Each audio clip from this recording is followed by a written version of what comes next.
Hello my dear students, क्या हाल चाल है सबके। उम्मीद करता हूं बिल्कुल बढ़िया और शानदार होंगे। स्टूडेंट्स, मैं हूं आपका मैथ्स कोच आशीष भाटिया और आप सबका स्वागत करता हूं सीयूईटी स्प्रिंट कॉमर्स सीरीज में on the amazing channel of commerce वाला।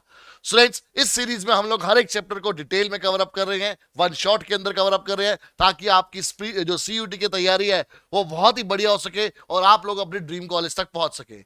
आज की इस वीडियो में हम जो चैप्टर ले रहे हैं वो रहेगा डिफरेंशियल इक्वेशन।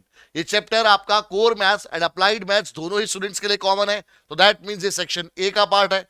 तो वहां पर आपके पास जो सिलेबस है वो सेक्शन ए के लिए अलग है और सेक्शन बी1 जो कि सिर्फ और सिर्फ कोर मैथ्स वाले स्टूडेंट्स हैं उनके लिए अलग है। सेक्शन ए की अगर मैं बात करूं तो सेक्शन ए में हमारे पास बेटा टॉपिक्स के अंदर सिर्फ आपके पास order and degree of differential equation आएगा, आपके पास फॉर्मेशन ऑफ डिफरेंशियल इक्वेशन आएगा एंड आपके पास method of solving differential equation में सिर्फ एक ही मेथड आएगा which is variable separable form.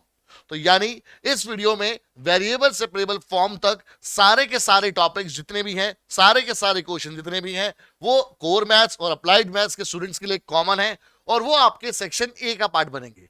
But variable separable form खत्म होते ही जो बाकी की फॉर्म्स हैं जैसे homogeneous differential equation, linear differential equation, ये सारी की सारी फॉर्म हमारी सिर्फ और सिर्फ कोर मैथ्स के स्टूडेंट्स के लिए रहेगी।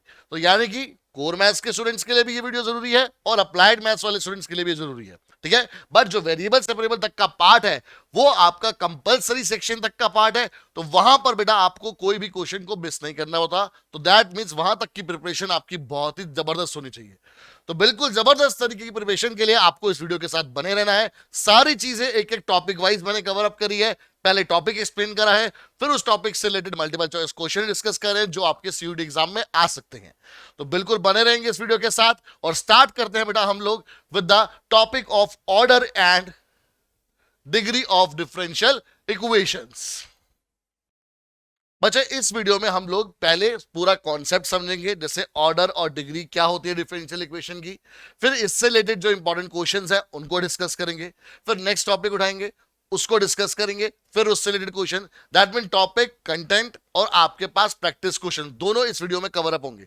तो आपके डिमांड पर बेटा इस चैप्टर के अंदर सारी चीजें इंक्लूड करी गई हैं, ठीक है। इस चैप्टर को हर तरीके से पूरा कवर अप करने की कोशिश की गई है। तो अगर मैं पहले बात करूं बच्चे ऑर्डर की, तो कोई भी अगर हमारे पास डिफरेंशियल इक्वेशन है तो उसका जो ऑर्डर है, तो order means number of times a given equation is differentiated, ठीक है। a given differential equation is differentiated, ठीक है। अब डिफरेंशियल इक्वेशन क्या होती है तो वो आप सबको बहुत ही अच्छे से पता है, सीबीएसई में पूरा चैप्टर आप लोग पढ़ के आए हो, चाहे आप कोर मैथ्स के हो चाहे आप अप्लाइड मैथ्स के हो, ठीक है। बट अगर बात करें बेटा डिफरेंशियल इक्वेशन की, तो एक ऐसी इक्वेशन जो इन्वॉल्व करती है डेरिवेटिव्स। अब उसको साथ में कुछ रेस्ट्रिक्शंस हैं कि उसमें कोई भी आर्बिट्ररी कांस्टेंट नहीं होना चाहिए। किसी भी डिफरेंशियल इक्वेशन में हमारे पास बेटा जो वेरिएबल है वो दो ही रहने चाहिए, एक्स और वाई, बिकॉज अभी आप जो डिफरेंशियल इक्वेशन पढ़ रहे हो वो सिर्फ वन वेरिएबल का derivative with respect to other, जिसको हम लोग बोलते हैं ऑर्डिनरी डिफरेंशियल इक्वेशन, अभी आप वो पढ़ रहे हो, ठीक है। तो दैट मींस वेरिएबल सिर्फ दो ही होने चाहिए। तो जो ये रेस्ट्रिक्शंस हमारे पास पूरी करती है ऐसी इक्वेशन जिनके अंदर डेरिवेटिव्स आता है, उन्हीं को हम लोग बोलते हैं डिफरेंशियल इक्वेशन, ठीक है। तो अब किसी भी डिफरेंशियल इक्वेशन में क्योंकि डेरिवेटिव्स इन्वॉल्व है, अब वो डेरिवेटिव कितनी बार करा गया है उसी को बोलते हैं हम लोग ऑर्डर। फॉर एग्जाम्पल ध्यान समझेंगे, जैसे अगर y इक्वल है हमारे पास e raise to power x plus log x plus में x क्यूब, ठीक है। ये हमारे पास एक इक्वेशन है y के फॉर्म में, यानी कि एक एक्सप्लिसिट फंक्शन है हमारे पास। अब इसको मैं डिफरेंशिएट कर रहा हूं विद रिस्पेक्ट टू x, तो y का डेरिवेटिव बन जाएगा dy बाई dx, ठीक है। e raise to power x का derivative e raise to power x होता है, log x का डेरिवेटिव 1 बाय x होता है और x क्यूब का डेरिवेटिव 3x स्क्वायर होता है। तो यानी ये आ गया हमारे पास पहला डेरिवेटिव, तो इसको हम लोग बोलते हैं फर्स्ट ऑर्डर डेरिवेटिव। क्या बोलते हैं इसको हम लोग? फर्स्ट ऑर्डर डेरिवेटिव, क्योंकि यहां पर जो डेरिवेटिव है वो सिर्फ एक बार करा गया है, तो इसलिए ये बोला जाता है first order derivative, which means कि इस डिफरेंशियल इक्वेशन का जो ऑर्डर आएगा that will be equal to 1। That will be equal to 1। ठीक है, अब अगर मैं इसको अगेन डिफरेंशिएट कर दूं विद रिस्पेक्ट टू एक्स, तो ये dy बाई डी एक्स बन जाएगा d square y by D x square. इस तरह से आप डिनोट करते हो, ठीक है, डबल डेरिवेटिव को, या फिर आप इसको इस तरह भी लिख सकते हो y डबल डैश, ठीक है, और इसको आप y डैश की फॉर्म में लिख सकते हो सिंगल डेरिवेटिव को। तो y डबल डैश का मतलब दो बार डेरिवेटिव करा गया है, तो वो आएगा आपके पास e raise to power x का again derivative e raise to power x, 1 by x का डेरिवेटिव हो गया minus 1 by x square, 3x square का डेरिवेटिव हो गया 6x। तो अब जो ये डेरिवेटिव आया है हमारे पास, इसको हम लोग क्या बोलते हैं बेटा, इसको बोलते हैं हम लोग सेकंड ऑर्डर डेरिवेटिव, क्योंकि यहां पर दो बार डेरिवेटिव करने पर ये डिफरेंशियल इक्वेशन मिली है, तो इसलिए इसको बोलते हैं सेकंड ऑर्डर डेरिवेटिव। और सेकंड ऑर्डर डेरिवेटिव बोलने का मतलब है कि इस डिफरेंशियल इक्वेशन का ऑर्डर हो गया इक्वल टू 2। अब इसी तरह से अगर आप आगे बढ़ते जाएंगे तो आपको ऑर्डर मिलते जाएंगे, ठीक है। तो दैट मींस किस डिफरेंशियल इक्वेशन को कितनी बार डिफरेंशिएट करके बनाया गया है, तो उससे हमें पता चलता है कि उस डिफरेंशियल इक्वेशन का ऑर्डर क्या है। क्लियर बच्चे? अब बात आती है जी डिग्री क्या होती है। अब बात आती है जी डिग्री क्या होती है। तो अगर हम डिग्री की डेफिनेशन की बात करें तो degree is highest power of highest order derivative, highest power of highest order derivative. तो इसका क्या मतलब हुआ, एक एग्जांपल की फॉर्म में समझते हैं, हमारे को और बेटर क्लियरिटी आएगी कि अगर हमारे पास कोई डिफरेंशियल इक्वेशन इस तरह से, भाई d square y by D x square plus में 3 d Y by D x plus 2y equal to 0। For example हमने लिया कि एक हमारे पास डिफरेंशियल इक्वेशन इस तरह से फॉर्म हो रही है। तो अब अगर मैं बात करूं इसके ऑर्डर की, तो इस डिफरेंशियल इक्वेशन का जो ऑर्डर होगा वो हमें पता लग रहा है d square y by D x square है। तो मतलब जब दो बार डेरिवेटिव करा होगा हमने तभी यहां तक पहुंचे होंगे d square y by D x square तक। तो यानी इसका ऑर्डर हो गया 2, यानी इसका ऑर्डर कितना हो गया बेटा हमारे पास 2। ठीक है, अब बात आती है डिग्री की। ठीक है, हमारे को जो इस डिफरेंशियल इक्वेशन का ऑर्डर पता लगा है 2, वो हमारे को इस डेरिवेटिव वाली टर्म से पता लगा है। तो यानी ये हमारे पास हाईएस्ट ऑर्डर डेरिवेटिव वाली टर्म है। अब इस हाईएस्ट ऑर्डर डेरिवेटिव वाली टर्म की जो हाईएस्ट पावर होगी, जो कि इस समय 1 है, वो हमारे पास क्या बन जाएगी, डिग्री। वो क्या बन जाएगी हमारे पास, डिग्री।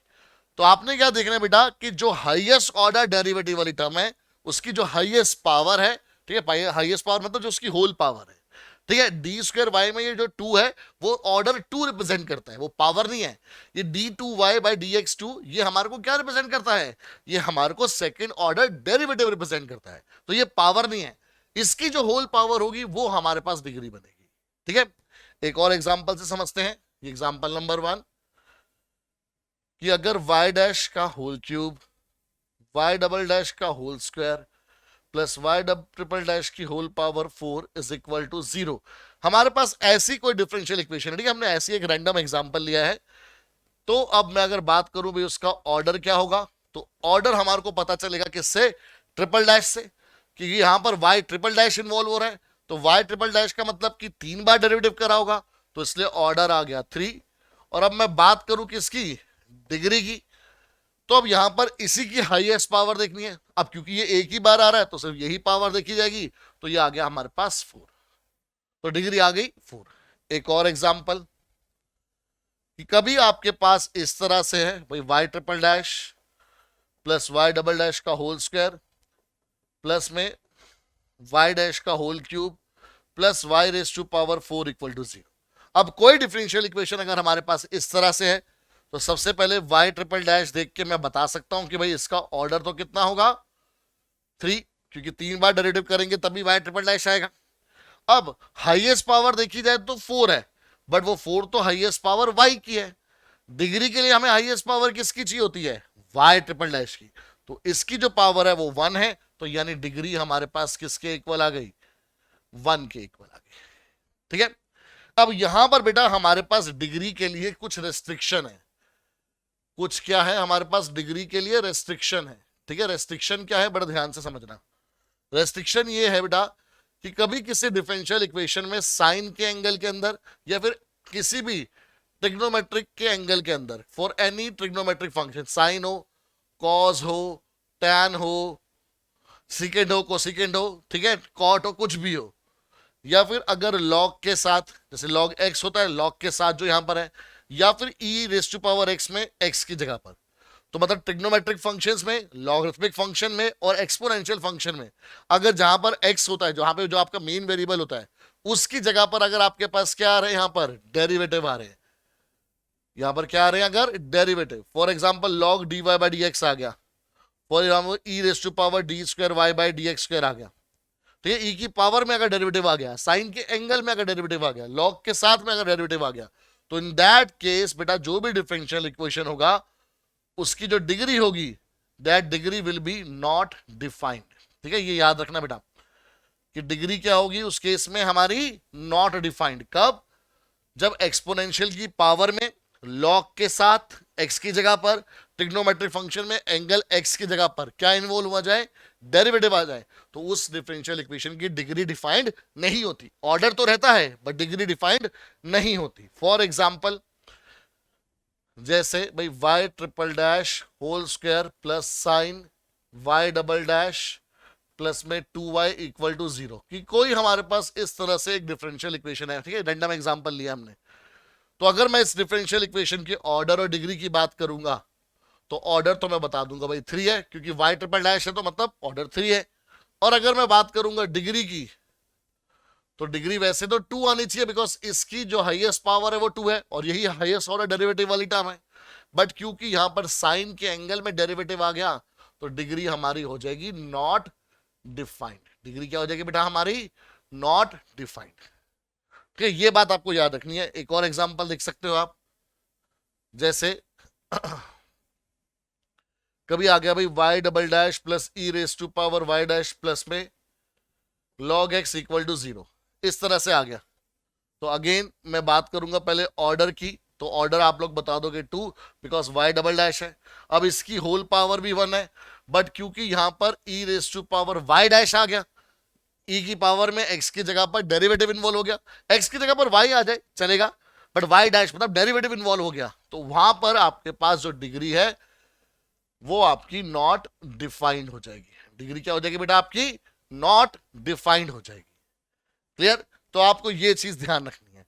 और दूसरी चीज कि आपके पास जो पावर आएगी डिफरेंशियल इक्वेशन में, हमारे पास इस तरह से जो पावर आ रही है, जैसे हमने पीछे क्वेश्चन करे हैं, ठीक है, ये जो पावर्स है बेटा ये हमारे पास फ्रैक्शन में नहीं होनी चाहिए, मतलब ये पॉजिटिव इंटीजर रहनी चाहिए, ना फ्रैक्शन होनी चाहिए ना नेगेटिव होनी चाहिए। ठीक है, ये ध्यान रखना। अगर ऐसा कुछ आ रहा है और वो हट नहीं पा रहा है, ठीक है, सपोज करो जैसे अगर कोई डिफरेंशियल इक्वेशन है इस तरह से 1 प्लस वाई डैश की whole power 2/3 equal to y double dash है, ठीक है ना, तो यहां पर हमें पता कि हम लोग भाई इसमें पावर फ्रैक्शन में आप बोलोगे भाई डिग्री नॉट डिफाइंड होगी, ऑर्डर तो 2 रहेगा, बट क्योंकि यहां पर इसको अगर आप क्यूबिंग बोथ साइड कर दोगे तो ये आ जाएगा 1 प्लस वाई डैश की होल पावर 2/3 इंटू 3 और ये वाई डबल डैश का होल क्यूब, ये 3 से 3 कैंसिल हो गया, तो ये बचा 1 प्लस वाई डैश का whole square equal to y double dash का होल क्यूब। तो अब अगर आप देखोगे सब कुछ ठीक हो गया, तो ऑर्डर को आप बोलोगे 2 है और उसी की होल पावर 3 है, तो ये डिग्री आ जाएगी हमारे पास 3। तो अगर वो सिंप्लीफाई हो जाए तो बहुत बढ़िया है, बट अगर सिंप्लीफाई नहीं हो पाए तो उसका मतलब वहां पर डिग्री क्या होगी, नॉट डिफाइंड रहेगी। ठीक है, तो बेटा इन बातों को आपको ध्यान रखना है, इन बातों को ध्यान रख के आपको क्वेश्चंस को करना है। ठीक है, तो स्टार्ट करते हैं बेटा विद द क्वेश्चन नंबर 1। अब बेटा फर्स्ट क्वेश्चन है हमारे पास कि the degree of the differential equation. तो ये हमारे को बेटा यहां पर डिफरेंशियल इक्वेशन दे रखी है, आपको इसकी डिग्री बतानी है। तो डिग्री की बात हमने करी है, highest power of highest order derivative. तो सबसे पहले हम देखेंगे यहां पर हाईएस्ट ऑर्डर किसका है, तो हाईएस्ट ऑर्डर हमारे पास 2 है, तो वो एक इस टर्म में आ रहा है और एक इस टर्म में आ रहा है। तो इसकी हाईएस्ट पावर यानी d square y by D x square की हाईएस्ट पावर, और वो दोनों जगह ही कितनी है 1। बट एक ट्विस्ट है यहां पर, ट्विस्ट क्या है कि जो आपके पास डेरिवेटिव वाला पार्ट है वो किसके अंदर आ गया, लॉग के अंदर आ गया। भाई लॉग के अंदर क्या है, d square y by D x square है, तो यानी जो डेरिवेटिव वाला पार्ट है वो लॉग में आ गया। तो जब ऐसा हो जाए तो डिग्री क्या होती है हमारे पास, नॉट डिफाइंड। तो यानी इस क्वेश्चन में डिग्री क्या है बेटा हमारे पास, degree is not defined. Why degree is not defined? Because हमारे पास जो डेरिवेटिव है वो लॉग में आ गया। ठीक है, तो आपको याद रखना है, जैसे पहले भी बताया मैंने बेटा, कि लॉग के साथ, ई रेस टू पावर के साथ, किसी भी ट्रिग्नोमेट्रिक फंक्शन के साथ अगर आपके पास डेरिवेटिव इन्वॉल्व हो रहा है तो उस क्वेश्चन में डिग्री आपके पास नॉट डिफाइंड रहेगी। डिग्री क्या रहेगी बेटा? Not defined. सिंपली अब बस आपको ये याद रखना है। ठीक है, let's move on to the next question. The degree of the differential equation. ये भी बहुत बढ़िया लेवल का क्वेश्चन है बेटा, कि आपके पास डिग्री क्या होगी डिफरेंशियल इक्वेशन की। बट अगर पहले मैं आपसे ऑर्डर पूछूं तो ऑर्डर आप बड़े आराम से बता सकते हो कि जो हाईएस्ट ऑर्डर डेरिवेटिव है वो d square y by D x square से मिला है, तो यानी कि ऑर्डर हो गया यहां पर हमारे पास 2। अब बात आती है किसकी? डिग्री की। पर डिग्री के लिए हमने यह भी बात करी है कि बेटा जो डिफरेंशियल इक्वेशन है उसमें जो पावर होनी चाहिए वो फ्रैक्शन में नहीं हो सकती है, वो एक इंटीजर होनी चाहिए, और वो भी पॉजिटिव इंटीजर, है ना। तो यानी कि यहां पर गड़बड़ है, तो पहले इस पावर को ठीक करना पड़ेगा। तो इस पावर को ठीक हमने कैसे करा? हमें पता है कि जो पावर अगर फ्रैक्शन में, तो उसको ठीक करने के लिए जो डिनोमिनेटर में नंबर होता है हम उसको यूज करते हैं। तो डिनोमिनेटर में 2 है तो हमने स्क्वायरिंग बोथ साइड कर दी। क्या करा हमने? स्क्वायरिंग बोथ साइड्स कर दी। तो ये बना 1 plus d Y by D x का होल स्क्वायर की होल पावर 3/2 इंटू 2 से 2 क्या हो गया? Cancel out. और ये हो गया d square y by d x square का होल स्क्वायर। ठीक है, हमने स्क्वायरिंग बोथ साइड कर दी। तो ये बना हमारे पास 1 plus d Y by D x का होल स्क्वायर, फिर इस पूरे का होल क्यूब, और ये तो एज इट इज रहा। तो अब चाहे आप यहां पर बेटा a plus b whole cube apply कर भी दो, उससे कोई फर्क नहीं पड़ेगा, बिकॉज इस ब्रैकेट के अंदर d Y by D x है। ठीक है, जो कि फर्स्ट ऑर्डर डेरिवेटिव है। बट हमारे क्वेश्चन में जो ऑर्डर है वो 2 है, तो हमें उसकी पावर देखनी है। तो अब जो हाईएस्ट ऑर्डर डेरिवेटिव है उसकी पावर आ गई कितनी? हमारे पास 2। तो यानी कि इसकी डिग्री कितनी होगी हमारे पास? ऑप्शन सी, यानी कि 2। ठीक है, तो जल्दबाजी में बेटा गड़बड़ नहीं करनी है, कि आपको ध्यान रखना है कि यहां पर 1 मत कर देना, कि हमारे पास यहां पर भी हाईएस्ट ऑर्डर डेरिवेटिव की जो पावर है वो 1 है, बाकी कहीं पर भी जो रिस्ट्रिक्शन है वो नहीं है। बट यहां पर ये रिस्ट्रिक्शन है कि बेटा जो पावर है वो आपके पास पॉजिटिव इंटीजर भी होनी चाहिए, तो ये भी दिमाग में रखना है आपको। क्लियर? नेक्स्ट बेटा कि the order and the degree of the differential equation. तो उसको अगर मैं ठीक तरह से लिखूं तो ये हो जाएगा y dash whole raise to power 5 plus 3xy y triple dash whole square plus y square into y double dash whole cube equal to 0। ये आएगा बेटा हमारे पास, यही हमारे को डिफरेंशियल इक्वेशन गिवन है। तो अगर हम इसकी ऑर्डर की बात करेंगे तो हाईएस्ट ऑर्डर डेरिवेटिव हमारे को मिल रहा है बेटा इससे, y ट्रिपल डैश से, तो यानी ऑर्डर आ गया हमारे पास 3। और अगर हम लोग डिग्री की बात करेंगे तो डिग्री बेटा इसी की हाईएस्ट पावर देखनी है आपने, और कहीं पर रेस्ट्रिक्शन नहीं है हमारे पास, तो इसकी हाईएस्ट पावर कितनी है? 2। तो डिग्री होगी हमारे पास 2। So the answer is order 3 degree 2। तो 3,2 हमारे पास एकदम करेक्ट ऑप्शन आ गया। Clear everyone? अब आ जाते हैं बेटा क्वेश्चन नंबर 4 पर। The order and the degree of the differential equation. तो ये आपको दे रखा है कि भाई y double dash plus y dash raise to power 1/4 plus x raise to power 1/5 is equal to 0। दो order and degree of the differential equation आपसे पूछा है। ठीक है, ऑर्डर और डिग्री। अब देखो साफ सी बात है कि यहां पर हमारे पास जो पावर है वो क्या आ रही है बेटा? फ्रैक्शन में आ रही है। ठीक है ना, पावर जो आ रही है क्या आ रही है? फ्रैक्शन में आ रही है हमारे पास। और आपको पता है जब फ्रैक्शन में आती है तो वो हमारे पास अलाउड नहीं होता वहां पर। अब हमें पहले ये देखना है कि क्या ये फ्रैक्शन रिमूव हो सकता है। हमें देखना है कि क्या ये फ्रैक्शन रिमूव हो सकता है। तो उसके लिए देखो बेटा यहां पर, अब यहां पर दिक्कत क्या है बेटा कि यहां पर 1/4 भी है और 1/5 भी है, तो दोनों फ्रैक्शन हटाने पड़ेंगे, जो हटना आसानी से पॉसिबल नहीं है। कि अगर एक जगह होता तो हमारे पास वो आपको पता है, जैसे हमने पिछले क्वेश्चन में किया था कि अगर होल पावर है तो वो हमारे पास कैंसिल हो सकती है। बट ये होल पावर नहीं है, ये इंडिविजुअल पावर्स फ्रैक्शन में है, तो यहां पर ये हटना मुश्किल है, ये हट नहीं सकती हैं। तो इसलिए ऑर्डर हमारे पास रहेगा 2 और डिग्री क्या रहेगी? Not defined. डिग्री क्या रहेगी? Not defined. ठीक है, वरना बेटा ऑप्शंस का अगर सहारा लो तो देखो ऑर्डर तो 2 सबको पता है, और हमारे को पता है कि भाई इसी की पावर क्या होती है, डिग्री। तो अगर इसी की पावर डिग्री होती तो वो 1 होनी चाहिए थी। यहाँ पे 2 4 है, 2 2 है, 2 3 है, तो एक आपको उससे भी आइडिया लग जाएगा कि अगर इसकी पावर मुझे हटानी भी है, उसकी पावर मुझे अगर हटानी भी है तो मुझे क्या करना पड़ेगा, पावर 4 करना पड़ेगा। बट पावर 4 करने से अगर हमारे पास ये 1/5 है वो फिर फ्रैक्शन में बच जाएगा। ठीक है, तो दैट मीन्स ये आंसर हो सकता है। तो ये तो दोनों तो कभी हो ही नहीं सकते, तो लास्ट ऑप्शन क्या बचा, नॉट डिफाइंड। ठीक है, अगर आपको ये कॉन्सेप्ट याद नहीं है तो आप हमेशा ऑप्शन का यूज कर लीजिएगा। ठीक है, तो कभी आपको दिक्कत नहीं आएगी। नेक्स्ट क्वेश्चन है बेटा हमारे पास, the degree of the differential equation. Again बेटा अगर मैं इसकी ऑर्डर की बात करूंगा तो ऑर्डर सिंपल है, 2 है। बट अगर मैं डिग्री की बात करूंगा तो सेम केस आ गया जैसे लॉग के साथ आया था, कि लॉग के साथ हमारे पास डेरिवेटिव इन्वॉल्व नहीं होना चाहिए। यहां पर ई की पावर में बेटा डेरिवेटिव इन्वॉल्व हो गया है, तो इसका मतलब डिग्री क्या हो जाएगी, नॉट डिफाइंड। तो यानी option D is my correct answer. ठीक है, तो बेटा आपको ये हर जगह ध्यान से देख के चलना है कि कहां कहां पर डिग्री आपके पास नॉट डिफाइंड हो सकती है। तो हर एक टाइप का एग्जांपल मैंने कवर अप करने की कोशिश करी है ताकि आपको आइडिया हो जाए कि हाँ भाई कैसे कैसे क्वेश्चन हमारे पास आ सकते हैं। Then the sum of the order and degree of the differential equation. अब सम बताना बेटा आपको कि ऑर्डर और डिग्री का सम क्या है।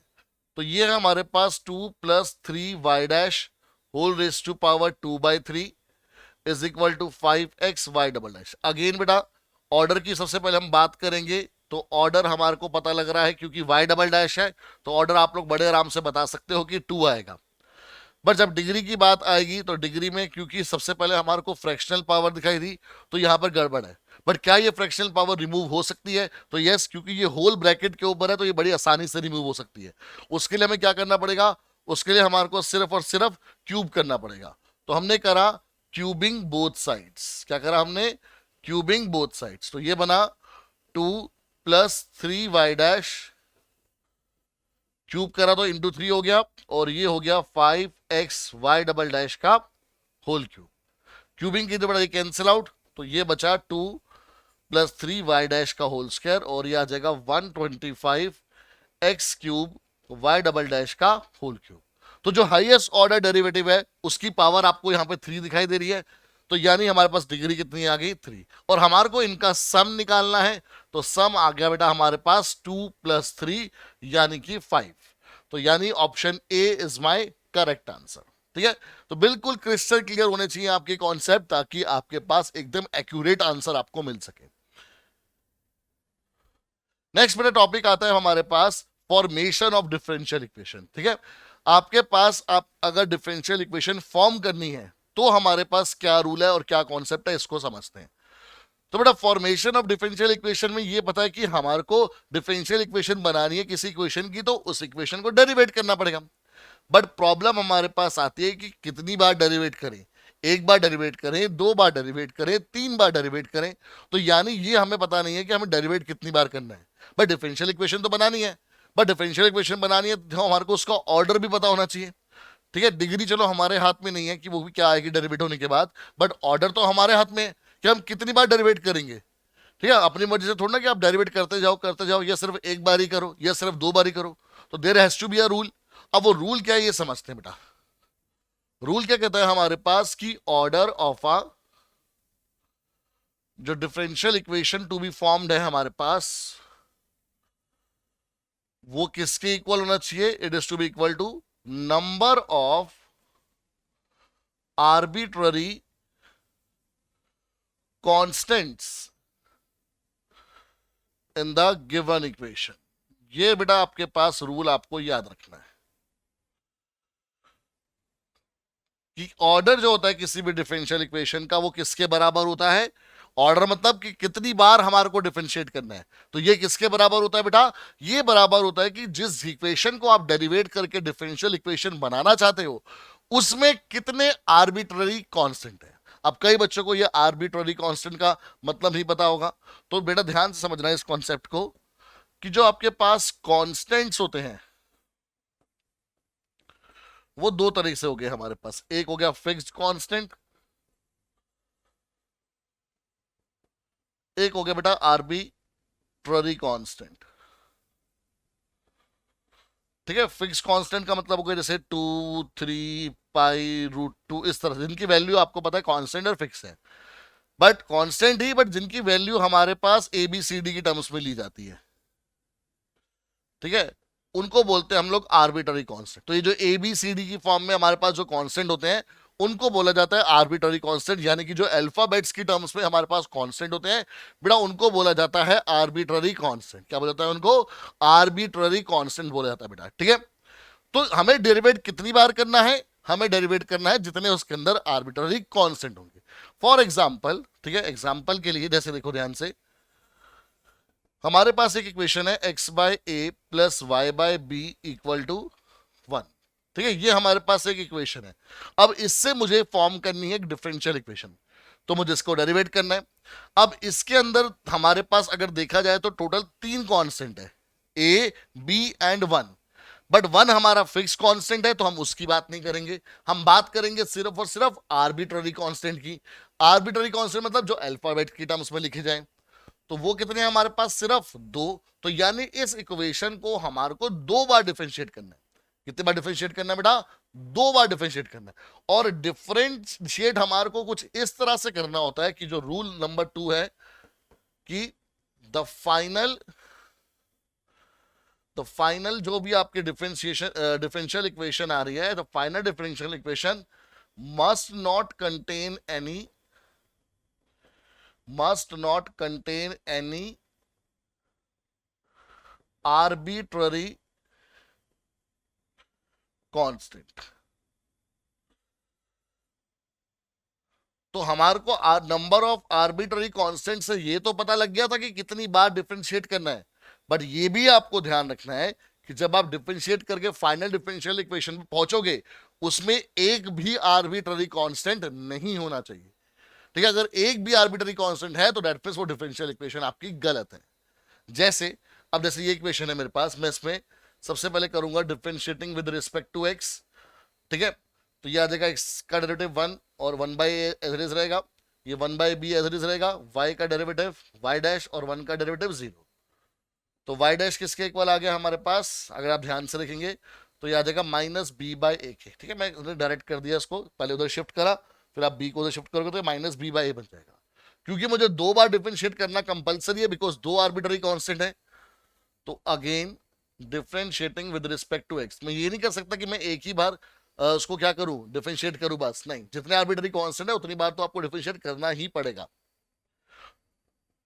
तो ये y डबल डैश, और क्योंकि ये पूरा कांस्टेंट है और कांस्टेंट का डेरिवेटिव 0, तो हमारे पास जो फाइनल डिफरेंशियल इक्वेशन पहुंची वो क्या बची? y double dash equal to 0, ठीक है। तो यानी कि यहां पर हमारे पास कोई भी आर्बिट्ररी कांस्टेंट ही नहीं बचा बाई चांस, तो ये हमारे पास फाइनल डिफरेंशियल इक्वेशन है।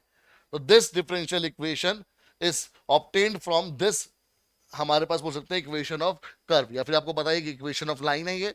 तो इक्वेशन ऑफ लाइन की ये हमारे पास डिफरेंशियल इक्वेशन बनेगी विच कंटेन्स 2 आर्बिट्ररी कांस्टेंट, ठीक है। अब ऐसे ही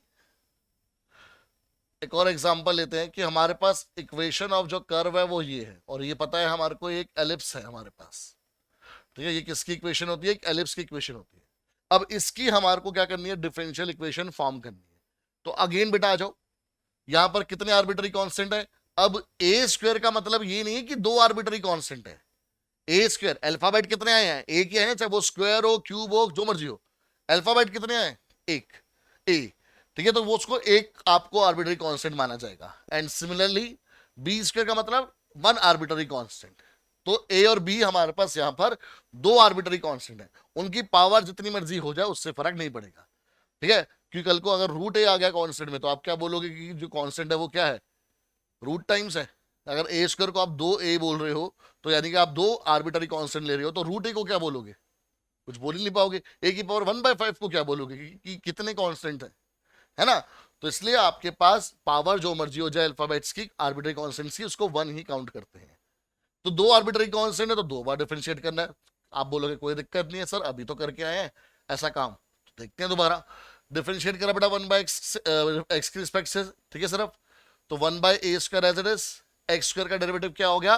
2x, फिर plus 1 by b square as it is, y square का डेरिवेटिव क्या हुआ? 2y इंटू फिर y का डेरिवेटिव y डैश और 1 कांस्टेंट है तो उसका डेरिवेटिव हो गया 0। ठीक है, अब मुझे इसको दोबारा डिफरेंशिएट करना है तो मैं क्या लिखूंगा, again differentiating with respect to x। तो ये अगेन बेटा 2/a² एज इट इज रहेगा, सिर्फ x का डेरिवेटिव कितना आ गया 1।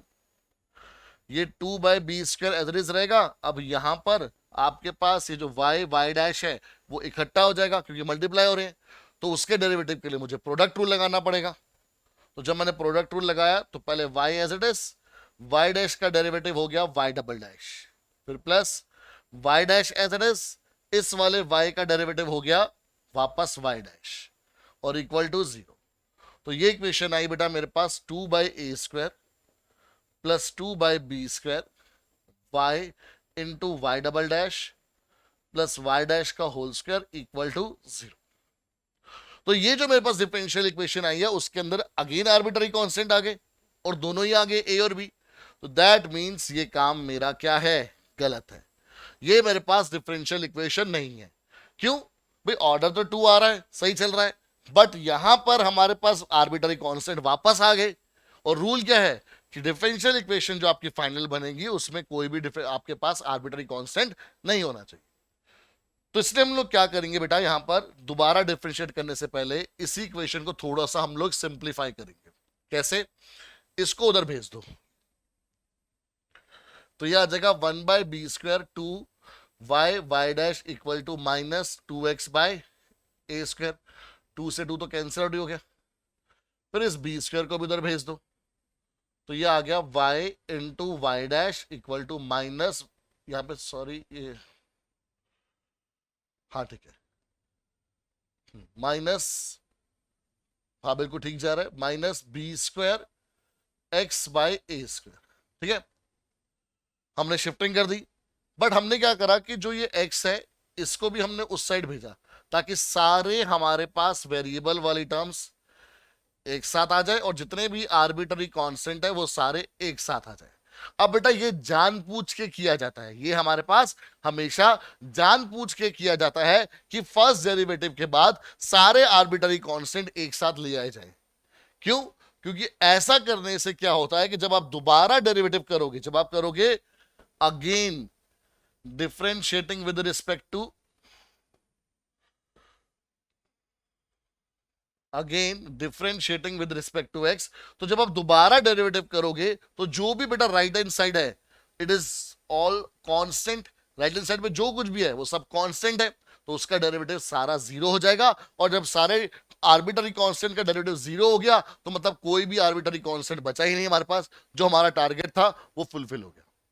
ठीक है, हाँ डेरिवेटिव थोड़ा सा कॉम्प्लिकेटेड हो जाता है बट वही तो हमारा टारगेट है।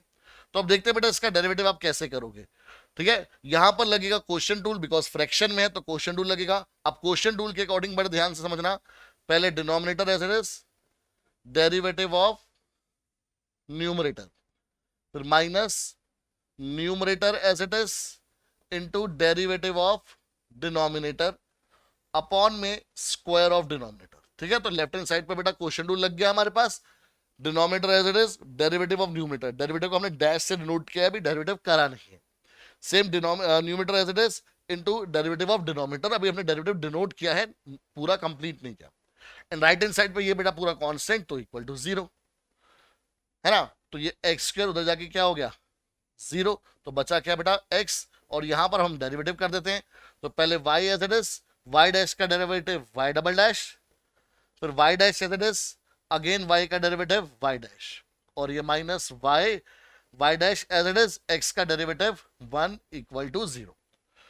ठीक है, तो अब आप इसमें देखेंगे तो ये बचेगा, x बाहर है, ये हो गया y into y double dash, ये हो जाएगा y डैश का स्क्वायर और minus y into y dash equal to 0। तो ये हमारे पास एक जो इक्वेशन आई है इसको मैं बोल सकता हूं कि ये हमारी फाइनल डिफरेंशियल इक्वेशन आई है।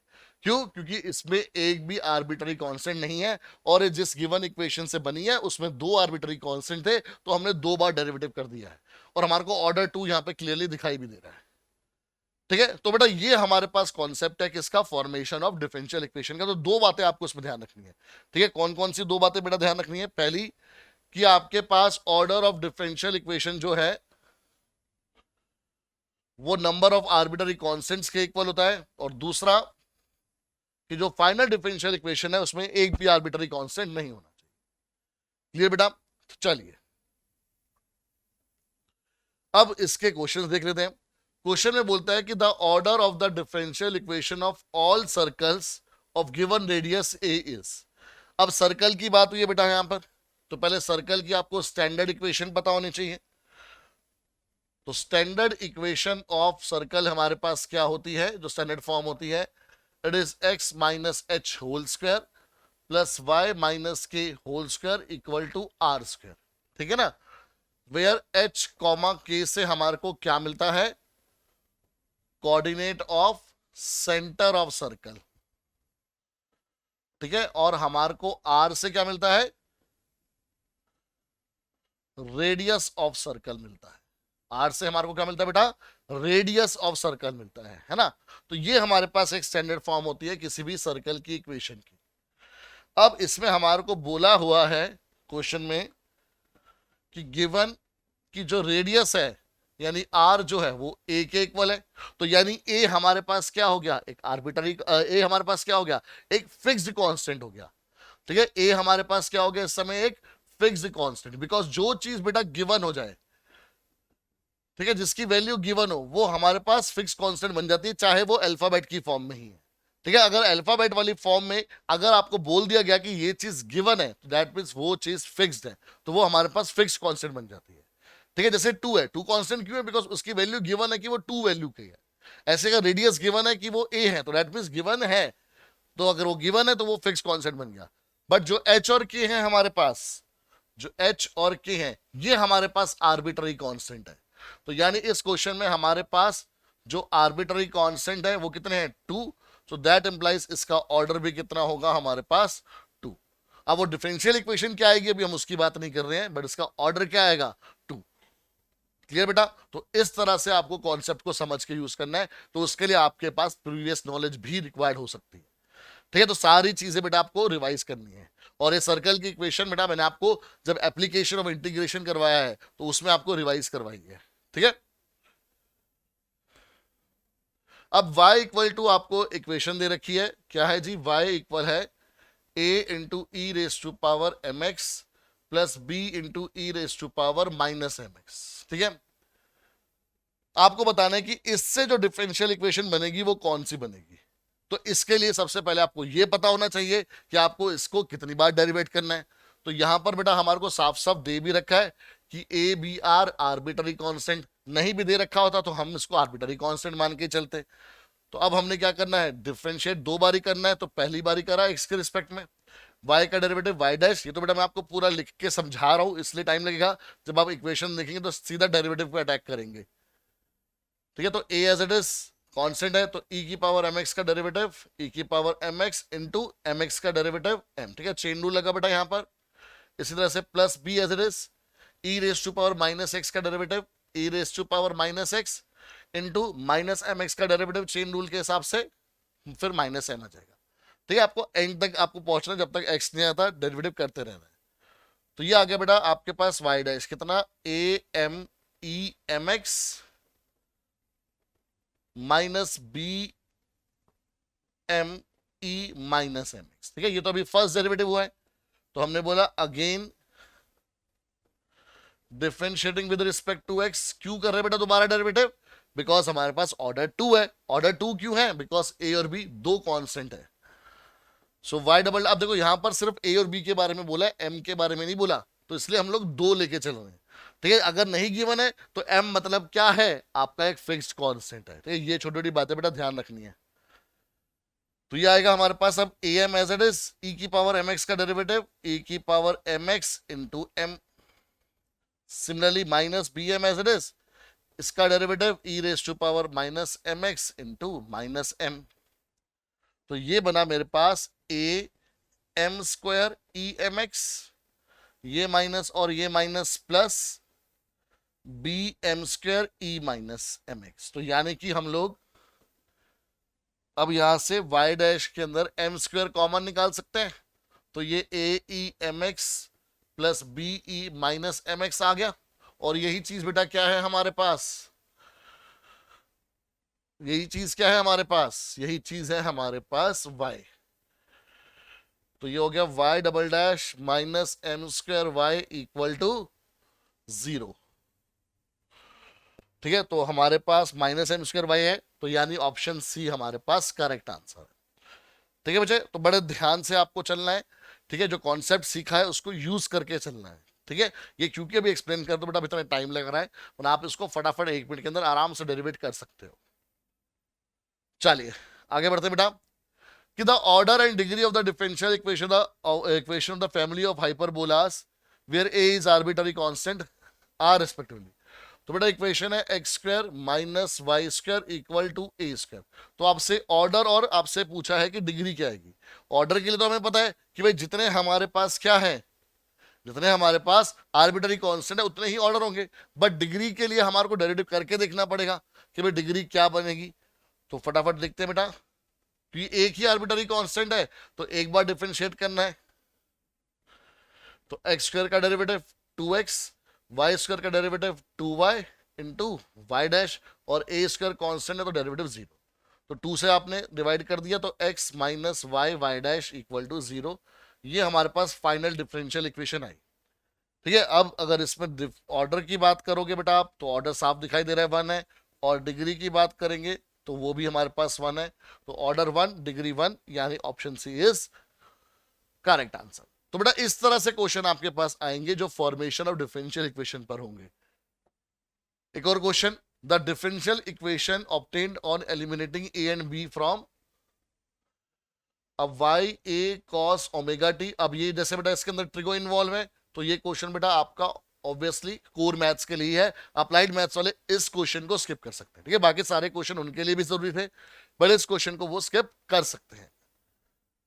अब a और b बेटा अगेन दो कांस्टेंट है, तो चलिए जी पहला डेरिवेटिव करा तो y डैश आ गया, यह आ जाएगा minus a sine omega T, because cos का डेरिवेटिव आपको पता है। चलो मैं पूरा, जिनके डेरिवेटिव भी अगर क्लियर नहीं है तो a as it is cos omega T का derivative minus sine omega T. तो यहाँ पर हम लोग जो डिफरेंशिएट कर रहे हैं बेटा वो किसके रिस्पेक्ट में कर रहे हैं, t के रिस्पेक्ट में कर रहे हैं। क्यों, क्योंकि हमारे पास यहाँ पर जो वेरिएबल है वो t है, x नहीं है, ये बात याद रखना। तो मैं लिख दूं differentiating with respect to t। यहाँ पर t के रिस्पेक्ट में डेरिवेटिव हो रहा है क्योंकि यहाँ पर ओमेगा t है, तो यानी जो वेरिएबल है वो t है, x नहीं है। ठीक है, ये बात बेटा आपको याद रखनी है। तो minus a sine omega t into omega T का अगेन डेरिवेटिव चेन रूल से ओमेगा, फिर plus b as it is sine omega T का कॉस ओमेगा टी, फिर ओमेगा टी का ओमेगा। ठीक है, अगर किसी को डाउट आ रहा है तो बेटा यहां समझो, जैसे अगर आपके पास कॉस 2x है और कॉस 2x का आप डेरिवेटिव कर रहे हो तो कैसे करोगे, पहले कॉस का डेरिवेटिव होगा माइनस साइन 2x, फिर इनटू इस 2x का भी आप डेरिवेटिव करोगे तो वो कितना आ गया 2। इन द सेम वे बेटा ये हमारे पास ओमेगा इंटू हुआ है। क्लियर, तो चलिए वापस आते हैं क्वेश्चन पर। तो ये y डैश आ गया मेरे पास minus a omega sine omega T plus b omega cos omega T. ठीक है, ऐसा क्वेश्चन आप लोगों ने पहले करा हुआ है। ठीक है, कोर मैथ्स वालों के स्टूडेंट ने। फिर अगेन इसको डिफरेंशिएट करा बेटा, क्योंकि अभी भी वेरिएबल हमारे पास t ही है, तो differentiating with respect to t, तो ये आ जाएगा हमारे पास y double dash minus a omega constant as it is sine omega T का डेरिवेटिव कॉस ओमेगा टी, फिर इनटू ओमेगा, इधर plus b omega as it is cos omega T का derivative minus sine omega T, फिर into omega. अब again ध्यान से देखो बेटा आप, तो ये बना minus a omega square cos omega T minus b omega square sine omega T. Common क्या आ रहा है जी हमारे पास, कॉमन क्या आ रहा है, माइनस ओमेगा स्क्वायर कॉमन आ रहा है, और बचेगा क्या a cos omega T plus b sign omega T. जब बेटा आप एमसीक्यू में अपने पेपर में इसको सॉल्व करेंगे तो अब आप थोड़ा इतना सारा लिखेंगे, आपको पता है कि वापस क्या बन रहा है, ये वापस हमारे पास y ही तो बन रहा है। तो यानी आप सीधा इसको क्या लिखोगे कि जो y डबल डैश है वो बना माइनस ओमेगा स्क्वायर y, तो y double dash plus omega square y equal to 0। तो ये हमारी फाइनल डिफरेंशियल इक्वेशन बनी। तो एक तरह से अगर देखा जाए तो बिल्कुल पिछले क्वेश्चन की तरह ही थी यहाँ पर, बस वो ई की टर्म्स में था, ये साइन कॉस की टर्म्स में है। ठीक है, तो अगर मैं आंसर की बात करूं तो आपके पास ऑप्शन सी हमारे पास बिल्कुल करेक्ट आंसर आ रही है। Clear everyone? ठीक है, तो बेटा डेरिवेटिव का कॉन्सेप्ट भी आपका साथ साथ रिवाइज हो रहा है और डिफरेंशियल इक्वेशन का। ठीक है, ऐसे जब अभी हम फॉर्मेशन पर हैं, अब जब हम सॉल्यूशन पर आएंगे तो आपका इंटीग्रेशन अपने आप रिवाइज होना शुरू हो जाएगा। Clear everyone? चलिए बेटा, अब आते बेटा हम लोग सॉल्यूशन ऑफ डिफरेंशियल इक्वेशंस पर, कि डिफरेंशियल इक्वेशन के कितने सॉल्यूशन होते हैं। तो यहां पर अभी हम लोग सॉल्यूशन फाइंड किस तरह से करते हैं, हम उसकी बात नहीं कर रहे, हम बात करें कि कितने टाइप के सॉल्यूशन होते हैं हमारे पास। तो आपको याद रखना होगा बेटा, डिफरेंशियल इक्वेशन में there are two types of solution, there are two types of solutions. ठीक है, और वो दो टाइप कौन से होते हैं, जिसमें से बेटा एक का नाम होता है हमारे पास जनरल सॉल्यूशन, एक का नाम क्या होता है हमारे पास, जनरल सॉल्यूशन। ठीक है, और दूसरे का नाम होता है हमारे पास पर्टिकुलर सॉल्यूशन, पर्टिकुलर सॉल्यूशन। ठीक है, अब ध्यान से इसका मतलब समझते हैं बेटा कि जनरल सॉल्यूशन और पर्टिकुलर सॉल्यूशन का मतलब क्या होता है। हमें पता है कि जब डिफरेंशियल इक्वेशन को फॉर्म करनी है, ठीक है, तो ये बात याद रखो बेटा,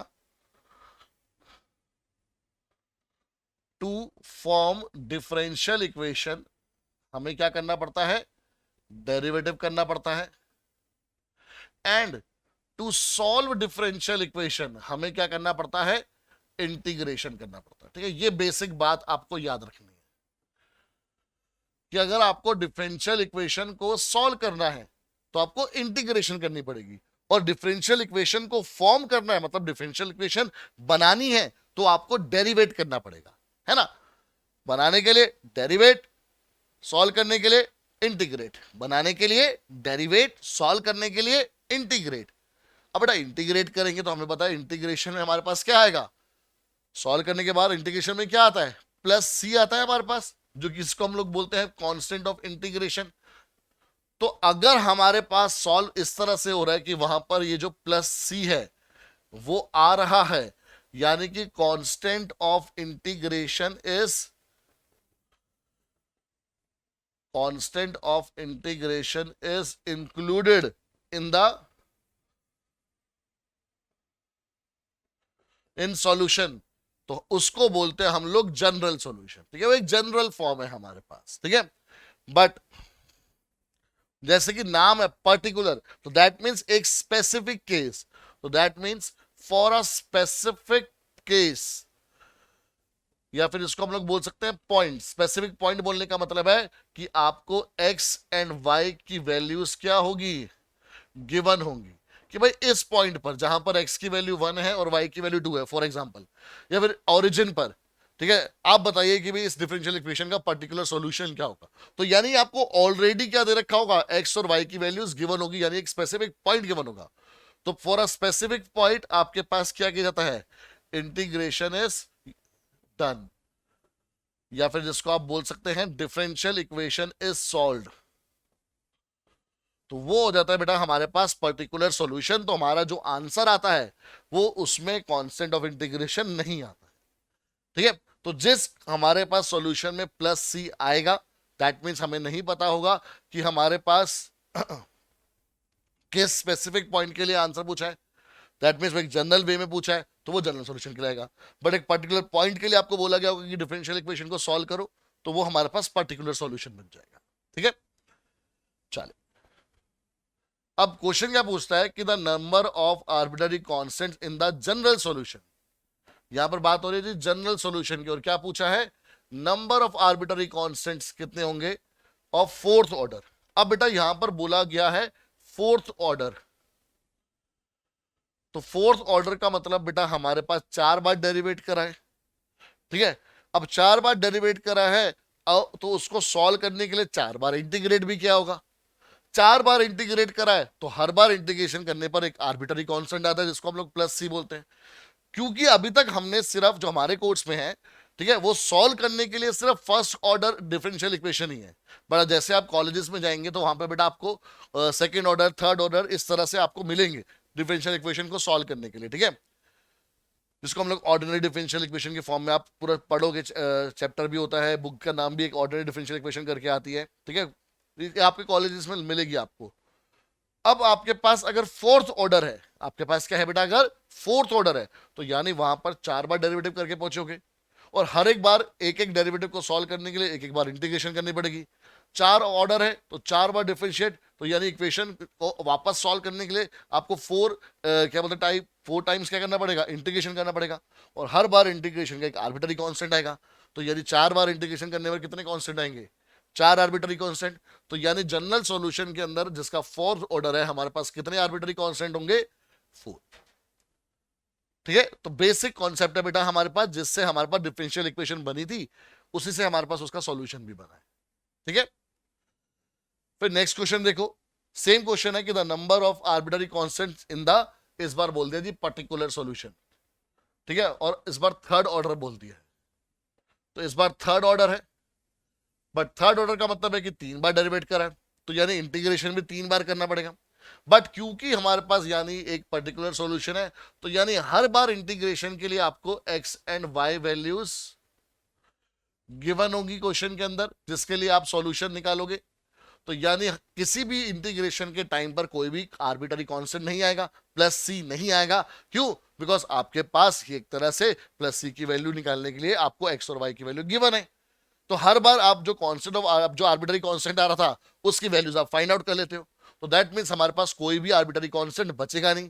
तो पर्टिकुलर सॉल्यूशन में बेटा हमारे पास कितने आर्बिट्ररी कांस्टेंट होते हैं, 0। कितने आर्बिट्ररी कांस्टेंट होते हैं, 0। तभी तो उसका नाम पर्टिकुलर सॉल्यूशन रखा गया है कि वो एक स्पेसिफिक पॉइंट के लिए, वहां पर कोई भी आर्बिट्ररी कांस्टेंट का कोई स्कोप नहीं है, किसी भी आर्बिट्ररी कांस्टेंट का वहां पर स्कोप नहीं है। ठीक है बच्चे, ये बात आपको याद रखनी है कि अगर जनरल सॉल्यूशन है तो आपके पास आर्बिट्ररी कांस्टेंट आएंगे, और जितना ऑर्डर होगा डिफरेंशियल इक्वेशन का, ठीक है, उससे उतनी बारी आपको उसको सॉल्व करने के लिए इंटीग्रेट करना पड़ेगा, तो उतने ही हमारे पास क्या आएंगे, आर्बिट्ररी कांस्टेंट आएंगे। But in particular solution there is no arbitrary constant, there is no constant of integration. ठीक है, ये आपको याद रखना है। Clear everyone? चलिए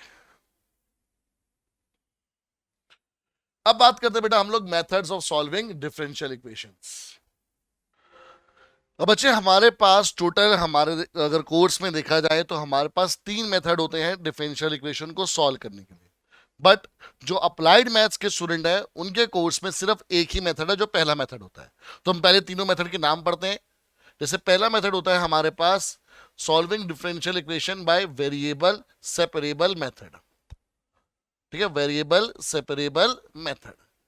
तो ये मेथड जो है वो हमारे पास दोनों के लिए कॉमन है, बोथ कोर एंड अप्लाइड के लिए। ठीक है, ये दोनों के लिए आएगा, बट वही अगेन रेस्ट्रिक्शन क्या है कि अप्लाइड वालों के लिए हमारे पास कोई भी ट्रिग्नोमेट्रिक वाला क्वेश्चन नहीं आएगा। ठीक है, पर ये मेथड आपके पास किसमें आएगा, variable separable method, both core और अप्लाइड में। अब अच्छी बात क्या है बेटा कि जो आपका सेक्शन ए है, जो आपका सेक्शन ए है हमारे पास, उसमें डिफरेंशियल इक्वेशन का टॉपिक है। तो उसमें सिर्फ डिफरेंशियल इक्वेशन के 2 ही टॉपिक हैं। उसमें डिफरेंशियल इक्वेशन के सिर्फ और सिर्फ 2 ही टॉपिक हैं।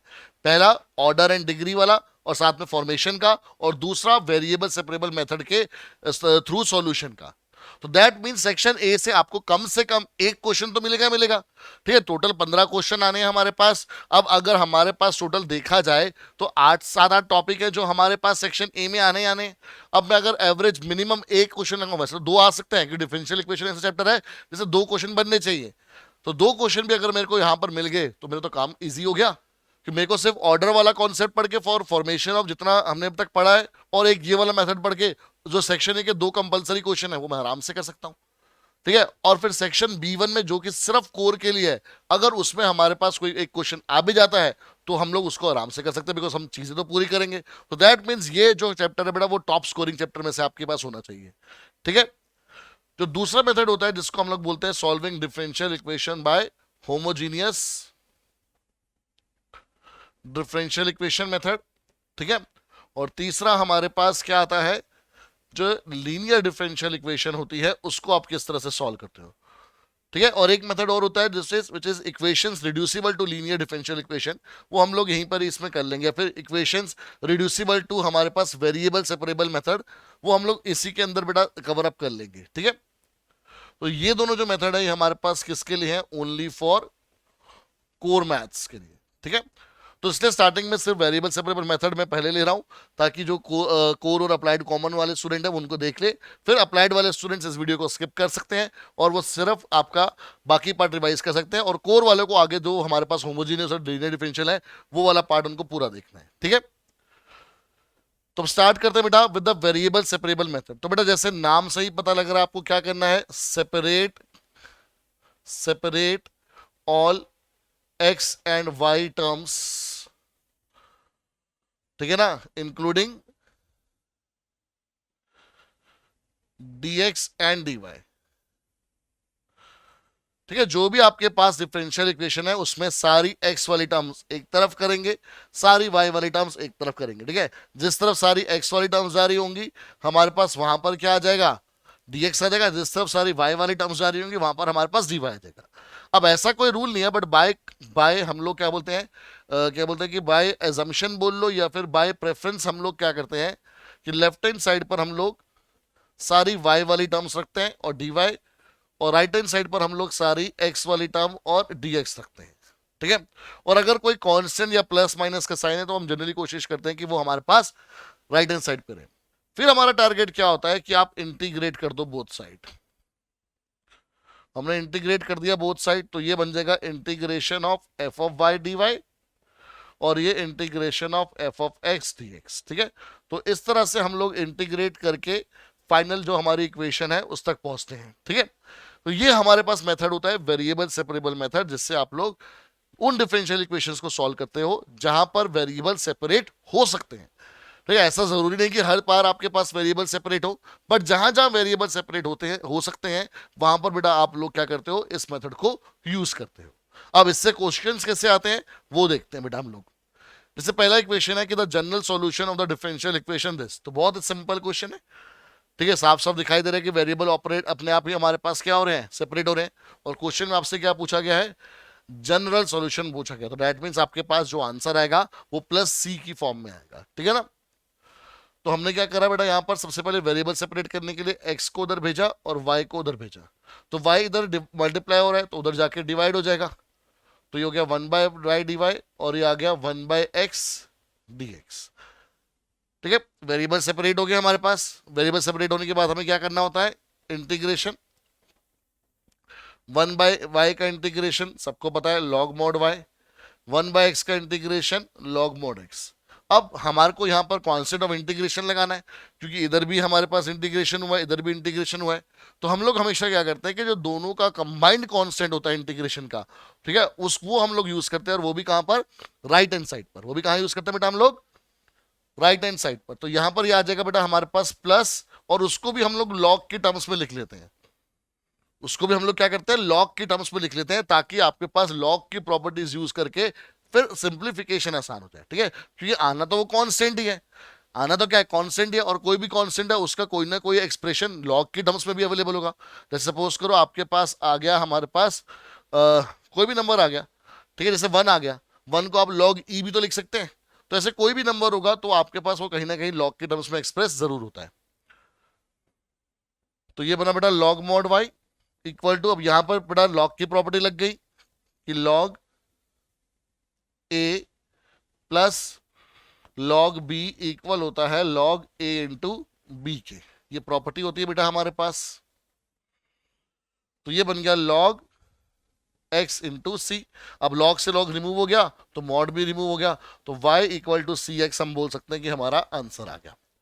तो y equal to c x बोल दो या y equal to k x बोल दो, एक ही बात है। तो यानी option B is my correct answer. Clear. तो बिल्कुल सिंपल सा क्वेश्चन है, बट आपको अप्रोच क्लियर होनी चाहिए कि अप्रोच क्या है हमारी। एक और क्वेश्चन देखते हैं, the solution of the differential equation this. अब यहां पर बेटा आपके पास ये डिफरेंशियल इक्वेशन है, ठीक है, और यहां पर अच्छा क्वेश्चन में बेटा एक करेक्शन है कि यहां पर दोनों जगह dx है। तो प्लीज वेट, मैं आपको इसको एक बार करेक्ट करा देता हूं।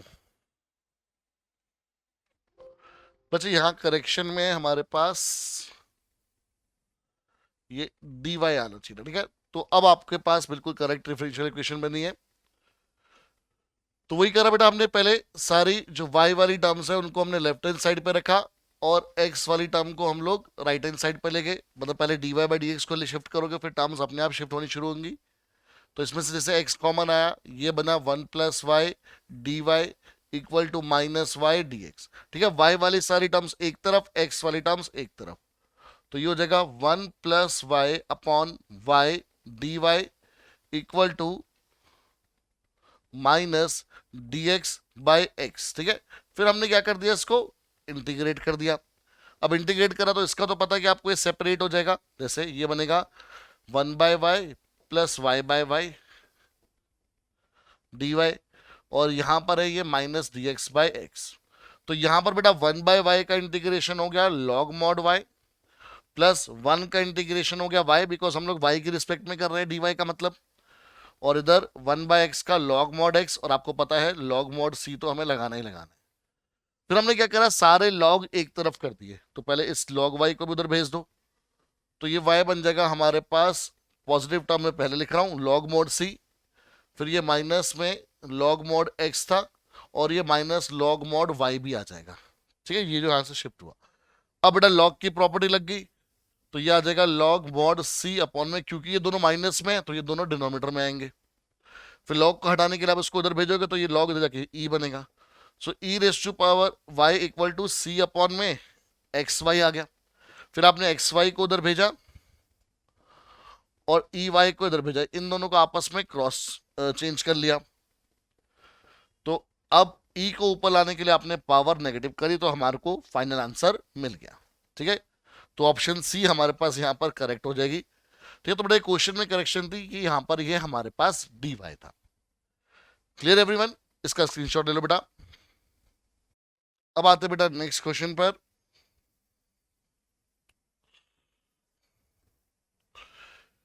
क्वेश्चन है कि आपको जनरल सॉल्यूशन बताना है, डिफरेंशियल इक्वेशन आपको दे रखी है, बट इस पे वेरिएबल सेपरेट करने से पहले थोड़ी सी सिंप्लीफिकेशन करनी पड़ेगी हमारे को। ये 2x तो ठीक है, बट ये एक्स स्क्वायर माइनस वाई है। हमें पता है जब बेटा पावर्स माइनस होती है तो बेसेस डिवाइड होते हैं, so it would be e raise to power x square upon e raise to power y. ठीक है, आपको पता है कि भाई x raise to power a minus b क्या बनता है, x raise to power a upon x raise to power b. तो बेटा यही कॉन्सेप्ट हमने यहां पर यूज करा है। ठीक है, सबसे पहले तो फिर ध्यान से समझना कि जब हमने सेपरेट करा तो ये इधर ये इधर, तो ये हो गया e raise to power Y D Y on the left hand side, ये 2x e raise to power x square, ये dx on the right hand side. चलिए जी इसका इंटीग्रेशन करते हैं। लेफ्ट हैंड साइड तो कोई दिक्कत नहीं है, e raise to power Y का इंटीग्रेशन आ गया वापस ई रेस टू पावर वाई। अब यहां पर सब्स्टिट्यूशन लगेगा, कि हमने इंटीग्रेशन में भी ऐसा क्वेश्चन करा हुआ है कि हमने क्या करा जी, एक्स स्क्वायर को लेट करा टी। ठीक है, क्योंकि अब मल्टीपल चॉइस फॉर्मेट है, हम लोग यहाँ पर रफ में सीख रहे हैं। एक्स स्क्वायर को लेट करा हमने टी, तो उसका डेरिवेटिव कितना आ गया, 2x dx equal to dt। तो यानी 2x और dx की जगह पर आप dt लिखोगे, तो इंटीग्रेशन में आ गया dt, और ये बचा e raise to power t। Again e raise to power t का इंटीग्रेशन वापस e raise to power t और plus c constant of integration. अब क्योंकि बाकी चीजें लॉग की टर्म्स में नहीं है तो उसको भी हमने लॉग की टर्म्स में नहीं रखा। ठीक है, लास्ट में हमने क्या करा, बस t की वैल्यू सब्स्टिट्यूट कर दी, तो बेटा ये हमारे पास आंसर आना चाहिए। तो देखते हैं कि क्या आ रहा है हमारे पास ऑप्शन में। पहली ऑप्शन रिजेक्ट, दूसरी ऑप्शन से ही हमारे को करेक्ट आंसर मिल गया, दैट्स इट। ठीक है, e raise to power Y is equal to e raise to power x square plus C. फिर आते हैं बेटा नेक्स्ट क्वेश्चन पर।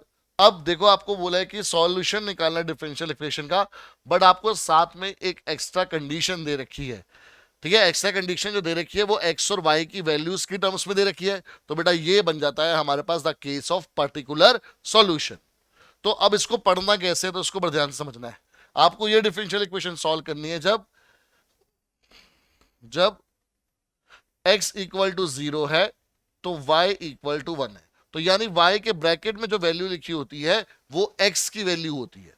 ठीक है, और जो इक्वल टू करके लिखी होती है वो y की वैल्यू लिखी होती है। तो अगर x 0 है और y 1 है तो आपको इस पूरे डिफरेंशियल इक्वेशन का पर्टिकुलर केस बताना है। तो पहले तो आपको डिफरेंशियल इक्वेशन को ही सॉल्व करना पड़ेगा। तो dy बाई डी एक्स, हमने इस माइनस वाई को उस तरफ शिफ्ट करा तो ये बन गया 1 प्लस वाई, है ना। इसको इधर हमने डिवाइड करा तो ये आ गया 1 upon 1 plus y D y equal to d x, ये आ गया हमारे पास। फिर हमने क्या करा जी, इंटीग्रेट करा बोथ साइड। अब 1 अपॉन में 1 प्लस वाई का इंटीग्रेशन आ गया लॉग मॉड 1 प्लस वाई, और 1 का इंटीग्रेशन आ गया x, और ये आ गया जी प्लस सी। ठीक है, बट हमारे पास क्योंकि पर्टिकुलर सॉल्यूशन है तो आपको वैल्यू निकालनी पड़ेगी। तो उसके लिए क्या करना है, देखो कि put x equal to 0 and y equal to 1, ये क्वेश्चन में गिवन है। तो जहां जहां x है वहां हमने 0 पुट करा, जहां जहां y है वहां पर हमने 1 पुट करा। तो ये 0 प्लस सी, तो ये आ गया बेटा हमारे पास log 2। तो c की वैल्यू आ गई बेटा हमारे पास कितनी, log 2, और यही c की वैल्यू हम लोग वापस यहां पुट कर देते हैं। ठीक है, तो हमारे पास क्या आएगा बेटा, ये log mod 1 plus y is equal to कितना आ गया बेटा, ये x plus two, sorry x plus log 2, क्या गया x प्लस log 2। अब हमारे पास ये पर्टिकुलर सॉल्यूशन आ गया, बट हमारे पास जो ऑप्शन में है वो सिंप्लीफाइड है।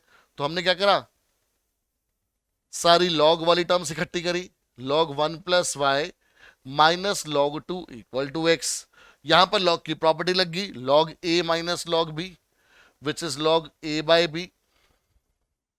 फिर log को उधर भेजा तो ये बन गया हमारे पास e raise to power x। तो 1 प्लस वाई आ गया twice of e raise to power x. तो अगर आप डी ऑप्शन देखेंगे तो वो हमारे पास बन सकती है twice of e raise to power x minus 1। ठीक है, तो y equal to twice of e raise to power x minus 1। तो that means option D is my correct answer. तो बेटा एक एक चीज समझकर, ठीक है, ध्यान से, आपको पर्टिकुलर सॉल्यूशन का भी केस अब समझ में आ गया कि किस तरह से सॉल्व करना है। पहले आप लोग क्या करोगे, जनरल सॉल्यूशन निकालोगे, उसमें ऑब्वियस सी बात है कांस्टेंट ऑफ इंटीग्रेशन आएगा। फिर जो क्वेश्चन में कंडीशन गिवन होती है वो यूज करके आप इस सी की वैल्यू फाइंड आउट करोगे, और फिर इस सी की वैल्यू को बेटा वापस आप लोग जो फाइनल आपका इंटीग्रेट करके आंसर आया था आप उसमें पुट करेंगे। ठीक है, आते बेटा नेक्स्ट क्वेश्चन पर। अब देखो क्वेश्चन में देखो वैरायटी कैसे रहता है। वो क्वेश्चन में क्या करा, सेम काम करना है आपको, डिफरेंशियल इक्वेशन सॉल्व करनी है, बट इस बार क्या करना है, आपको बताना है कि वो इसमें से कौन से कर्व को रिप्रेजेंट करेगी। मतलब जो फाइनल आपके पास इंटीग्रेट होकर इक्वेशन तैयार होगी वो किस कर्व को रिप्रेजेंट करती है। ठीक है, तो अलग तरीका हो गया बेटा पूछने का। तो सॉल्व करने के लिए बेटा पहले वही करा हमने, y वाली टर्म सारी लेफ्ट हैंड साइड पर और x वाली पहले राइट हैंड साइड पर। उसके लिए पहले dy को मूव करना है, फिर x और y को। तो 1 by x D x integrate करा, सेम ऐसा क्वेश्चन बेटा हमने करा हुआ है। तो 1 बाय वाई का आ गया लॉग मॉड वाई, ये आ गया जी लॉग मॉड एक्स, और लॉग मॉड सी आपको पता ही लगाना है। ठीक है, फटाफट करते हैं बिकॉज हम लोग ऐसा काम कर चुके हैं। ये लॉग मॉड एक्स इंटू सी आ गया, तो वाई इक्वल आया था सी एक्स के इक्वल। ठीक है, तो अगर आपको ध्यान हो, मैंने आपको एप्लीकेशन ऑफ इंटीग्रेशन में भी बताया था, अगर आपने वो वीडियो ध्यान से देखी है, कि y equal to m x हो और x equal to m y हो। सबसे पहले वो क्या है हमारे पास, ये लाइंस हैं जो कैसे कैसे पास करें, लाइंस पासिंग थ्रू ओरिजिन। ये क्या है बेटा, लाइंस पासिंग थ्रू ओरिजिन। क्योंकि अगर आपको याद हो हमने क्वेश्चन भी किया था, तो ये लाइन हमेशा ऐसी होती है जो ओरिजिन से पास होती है। ठीक है, ओरिजिन से, ये बात याद रखना। ठीक है, तो y equal to c x, हमारे को पता है कि भाई x की पावर भी 1 y की पावर भी 1, तो यानी ये तो है तो लाइन, बट लाइन भी एक स्पेशल तरह की है जो ओरिजिन से पास करेगी। तो यानी ऑप्शन सी। ठीक है, अगर आपको ये पासिंग थ्रू ओरिजिन नहीं भी पता, आपको पता है क्या ये रेक्टेंगुलर है हाइपरबोला है, गलत। क्या ये पैराबोला है, गलत। क्यों, बिकॉज पैराबोला के लिए x और y में से किसी एक का स्क्वायर होना जरूरी था, तो ये गलत। ये सर्कल है, बिल्कुल गलत। उसके लिए एक्स और वाई दोनों का स्क्वायर हमारे पास होना चाहिए, और दोनों का स्क्वायर का जो जो टर्म है उनके कोफिशिएंट या तो सेम होने चाहिए या तो 1 होने चाहिए। ठीक है, तो यानी कि हमारे पास सिर्फ सी ऑप्शन था जो हमारे पास कंडीशन मैच करता है। फिर है कि the solution curve of the differential equation passing through origin. अब यहां पे देखो जो पर्टिकुलर सॉल्यूशन का केस है वो अब x और y की वैल्यू डायरेक्टली ना देकर इनडायरेक्टली दे रखा है। तो दैट मींस बेटा हर एक क्वेश्चन आपका नया है, हर एक क्वेश्चन से आपको कुछ ना कुछ सीखने को मिल रहा है। ठीक है, तो यही सोच के बेटा सारे क्वेश्चंस पिक करे गए हैं ताकि आपके पास वैरायटी आ जाए। ठीक है, मोस्टली क्वेश्चन में इसलिए मैं ट्रिगो इन्वॉल्व नहीं किया ताकि अप्लाइड मैथ्स वाले स्टूडेंट्स के लिए भी आ जाए। ठीक है, जो आपके पास ट्रिगो वाले क्वेश्चंस हैं वो हमने होमोजीनियस और आपके जो लीनियर डिफरेंशियल इक्वेशन है उसके लिए बेटा रखे हैं। ठीक है, तो ये हमारे पास इक्वेशन है, तो सबसे पहले इस लॉग को हटाना पड़ेगा क्योंकि लॉग के अंदर dy बाई dx आ नहीं सकता। तो सबसे पहले dy बाई डी एक्स किसके इक्वल आएगा, लॉग को उधर भेजेंगे तो e raise to power 3x plus 4y। ठीक है, अब अगेन बेटा पावर्स ऐड हो रही है x और y की टर्म्स में, तो बेसिस अलग करने पड़ेंगे, तो e raise to power 3x into e raise to power 4y। क्योंकि पावर्स ऐड हो रही थी तो इसलिए बेसिस क्या हो गए, मल्टीप्लाई। तो सबसे पहले dx को राइट हैंड साइड पर भेजा और वहां से y वाली टर्म को लेफ्ट हैंड साइड पर भेजा। इसमें पावर ऊपर भेजी हमने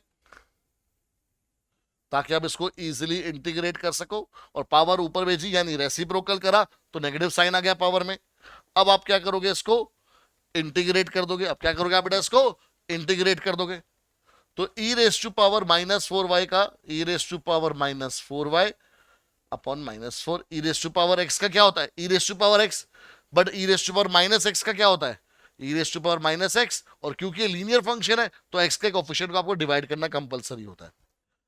similarly e raise to power 3x by 3 और साथ में प्लस c। तो ये अभी बेटा हमारे पास एक जनरल सॉल्यूशन बना है। ठीक है, इसको इक्वेशन नंबर 1 दे दिया, बट हमारे को फाइंड आउट करना है पर्टिकुलर सॉल्यूशन। पर्टिकुलर सॉल्यूशन के लिए बोला है कि ये जो कर्व आया है ये पास कर रहा है ओरिजिन से, तो यानी कि x भी इक्वल टू 0 और y भी इक्वल टू 0। ठीक है, तो आप बोलोगे इट, जो कर्व 1 है वो पास किससे कर रहा है, it passes through 0 0। So therefore क्या करोगे आप, पुट कर दोगे x को भी 0 और y को भी 0। x और y दोनों को क्या पुट कर दोगे आप, 0 पुट कर दोगे।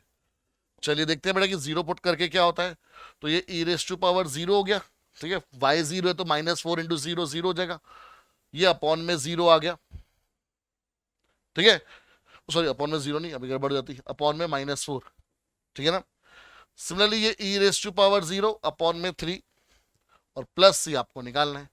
Anything raise to power 0 is 1, तो ये -1/4, ये 1/3 प्लस c। तो c की वैल्यू कितनी आई बेटा हमारे पास, -1/4 -1/3, एलसीएम आ गया 12, ये आ गया -3 -4, तो c की वैल्यू आ गई -7/12। ये c की वैल्यू वापस इसमें पुट कर दो, तो जब वापस पुट करेंगे तो हमारे पास क्या बनेगी equation, e raise to power -4y by -4, e raise to power 3x by 3 और ये -7/12।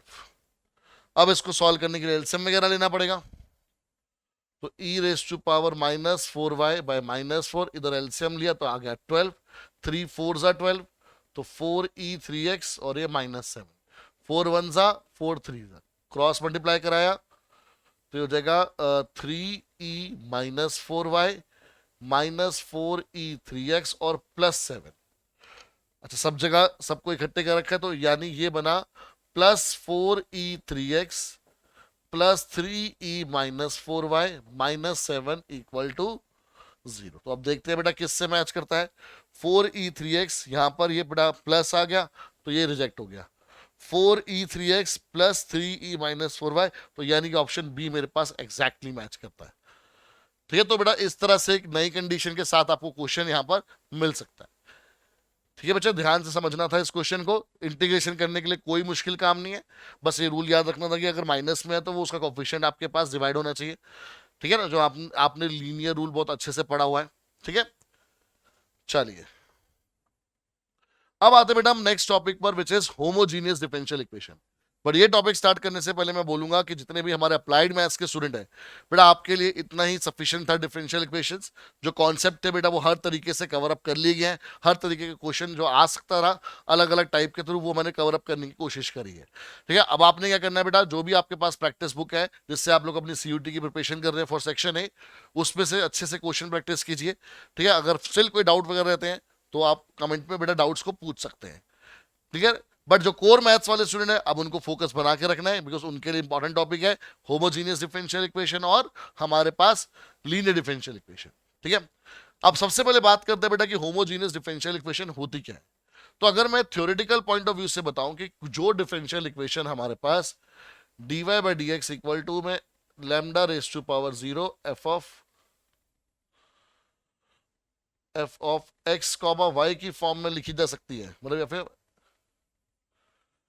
Lambda X comma lambda Y की फॉर्म में लिखी जा सकती है, या फिर आप इसको ऐसे समझो मैं आपको दूसरे तरीके से समझाता हूँ, ठीक है, ये कंफ्यूजन रहती है। ओहो,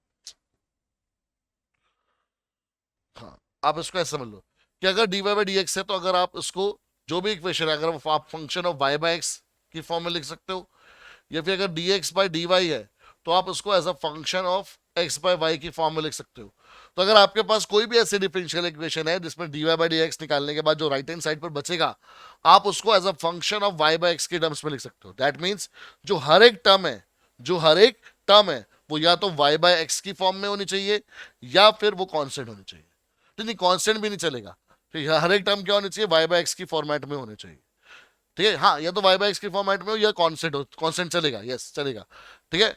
तो उसको हम लोग बोलते हैं क्या, होमोजीनियस डिफरेंशियल इक्वेशन, ठीक है। एक तो ये तरीका होता है। दूसरा तरीका ये होता है कि अगर कोई भी डिफरेंशियल इक्वेशन है आपके पास F of lambda X lambda Y, अगर वो आपके पास lambda raise to power 0 F of X comma Y, और यानी कि वो D Y by D x की फॉर्म में आ रहा है लैम्डा रेज टू पावर 0, तो दैट मीन्स उस डिफरेंशियल इक्वेशन को आप क्या बोलोगे कि वो होमोजीनियस डिफरेंशियल इक्वेशन है, ठीक है। ये तो हो गया बेटा थ्योरेटिकल मीनिंग। हमें एग्जाम में कैसे पता चलेगा कि कोई भी इक्वेशन जो है वो होमोजीनियस है या नहीं? तो जैसे सपोज करो इक्वेशन आपको दे रखी है d Y by D x equal to 4x plus 3y upon में 7x, ये हमारे पास एक डिफरेंशियल इक्वेशन है, ठीक है। तो अब ये चेक करना है कि हमारे पास ये डिफरेंशियल इक्वेशन है या नहीं। तो ये भी छोड़ो, ये भी छोड़ो, एक छोटे से ट्रिक समझाता हूं आपको, वो ध्यान रखना, आपको इजीली पता लग जाएगा।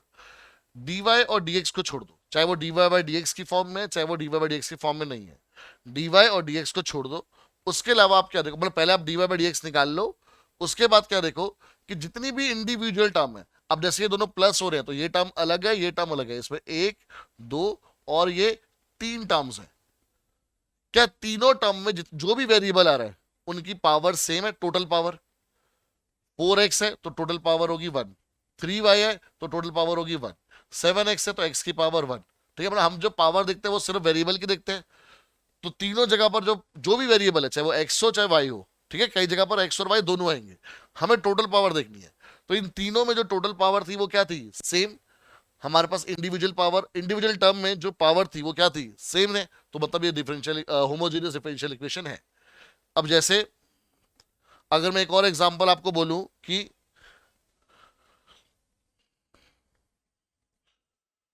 dy by D x equal to में X square plus 3xy plus 7y square, ये हमारे पास है। तो अगेन यहां पर अब dy बाई डी एक्स के अलावा अगर आप देखोगे तो 3 टर्म है, 1 2 और 3, ठीक है। ऐसा नहीं होगा कि हर बार 3 ही हो, इसे मैंने रेफरेंस के लिए रख लिया। अब बेटा फर्स्ट टर्म में हमारे पास जो वेरिएबल है एक्स ही है सिर्फ, तो उसकी पावर कितनी है? 2। बट सेकंड वाले में हमारे पास दो वेरिएबल है एक्स और वाई, और वो दोनों वेरिएबल आपस में मल्टीप्लाई हो रहे हैं। तो यानी इधर से ये एक्स की भी पावर है वाई, और वाई की पावर भी है 1। अब ये दोनों मल्टीप्लाई हो रहे हैं तो पावर्स क्या होती है? ऐड। तो यानी इसकी भी जो नेट पावर बैठेगी वो 2 बैठेगी। इसकी भी नेट पावर क्या है? 2। यहाँ तो क्योंकि एक ही वेरिएबल है, बट यहाँ पर एक्स और वाई अलग अलग थे और मल्टीप्लाई हो रहे थे तो उनकी पावर्स ऐड होगी। इसी तरह से अगर एक्स और वाई किसी सेम टर्म में डिवाइड हो रहे हैं तो उनकी पावर्स बेटा माइनस हो जाएगी। और इधर 7y स्क्वायर, तो इसकी पावर भी क्या है? 2। तो यानी ये हमारे पास एक डिफरेंशियल होमोजीनियस डिफरेंशियल इक्वेशन है। एक और एग्जांपल समझिए, ये फर्स्ट एग्जांपल, ये सेकंड एग्जांपल, ये थर्ड एग्जांपल, कि जो dy बाई डी एक्स है वो आपके पास आ रहा है 7y square plus 3xy plus में 9y स्क्वायर अपॉन में 2y स्क्वायर प्लस में 5 प्लस 5x प्लस में 7y स्क्वायर, ठीक है। सपोज को ऐसे मैंने रैंडमली बना दिया, ठीक है। तो इसमें बस अब चेंज कर दो, 7xy कर दो। अब इसको देखते हैं कि ये हमारे पास डिफरेंशियल इक्वेशन होमोजीनियस है या नहीं है। तो अगेन पहले नंबर ऑफ टर्म्स काउंट करी, इधर 1 2 3 4 5 6, तो टोटल 6 टर्म है। इस टर्म की नेट पावर कितनी है? दूसरे कलर से लिखते हैं, इस टर्म की नेट पावर कितनी है? 2। इस टर्म की नेट पावर कितनी है? 1 और 1 ऐड हो जाएंगे 2, इसमें 2, इसमें 2, इसमें सिर्फ x ही है तो 1, इसमें 2। तो एक टर्म में भी अगर हमारे पास जो पावर है वो सेम नहीं आई तो ये होमोजीनियस डिफरेंशियल इक्वेशन नहीं है। ये आपको याद रखना, ये होमोजीनियस डिफरेंशियल इक्वेशन नहीं है, ठीक है। या फिर कोई आपके पास इस तरह से डिफरेंशियल इक्वेशन आ रही है, जैसे dy by D x plus sine y by x equal to 2, suppose करो। ये आपके पास आ रही है। तो कभी भी बेटा साइन के एंगल में, लॉग के एंगल में, या फिर ई की पावर में अगर आपको फ्रैक्शन मिल जाए, क्या फ्रैक्शन मिल जाए किसका, y बाय एक्स या फिर x बाय वाई का, ठीक है, और उसके अलावा और कोई हमारे पास नहीं हो, तो वो होमोजीनियस हमारे पास बनती है। ठीक है, बट जरूरी नहीं है हमेशा, जरूरी नहीं है हमेशा, but yes most of the time वो क्या बनेगी, होमोजीनियस बनेगी। मतलब अब अगर मैं सिर्फ होमोजीनियस की टाइप की बात ना करूं, अगर ऐसी इक्वेशन जो है वो चाहे होमोजीनियस नहीं भी है इन एनी केस, बट वो सॉल्व होमोजीनियस की तरह ही होंगी। तो हम लोग सॉल्यूशन की बात कर रहे हैं ना, क्योंकि तो अगर आपको सॉल्व करने की बात है तो ऐसी इक्वेशन चाहे बेटा होमोजीनियस बने ना बने, बट वो सॉल्व होमोजीनियस की तरह ही होंगी हर बार।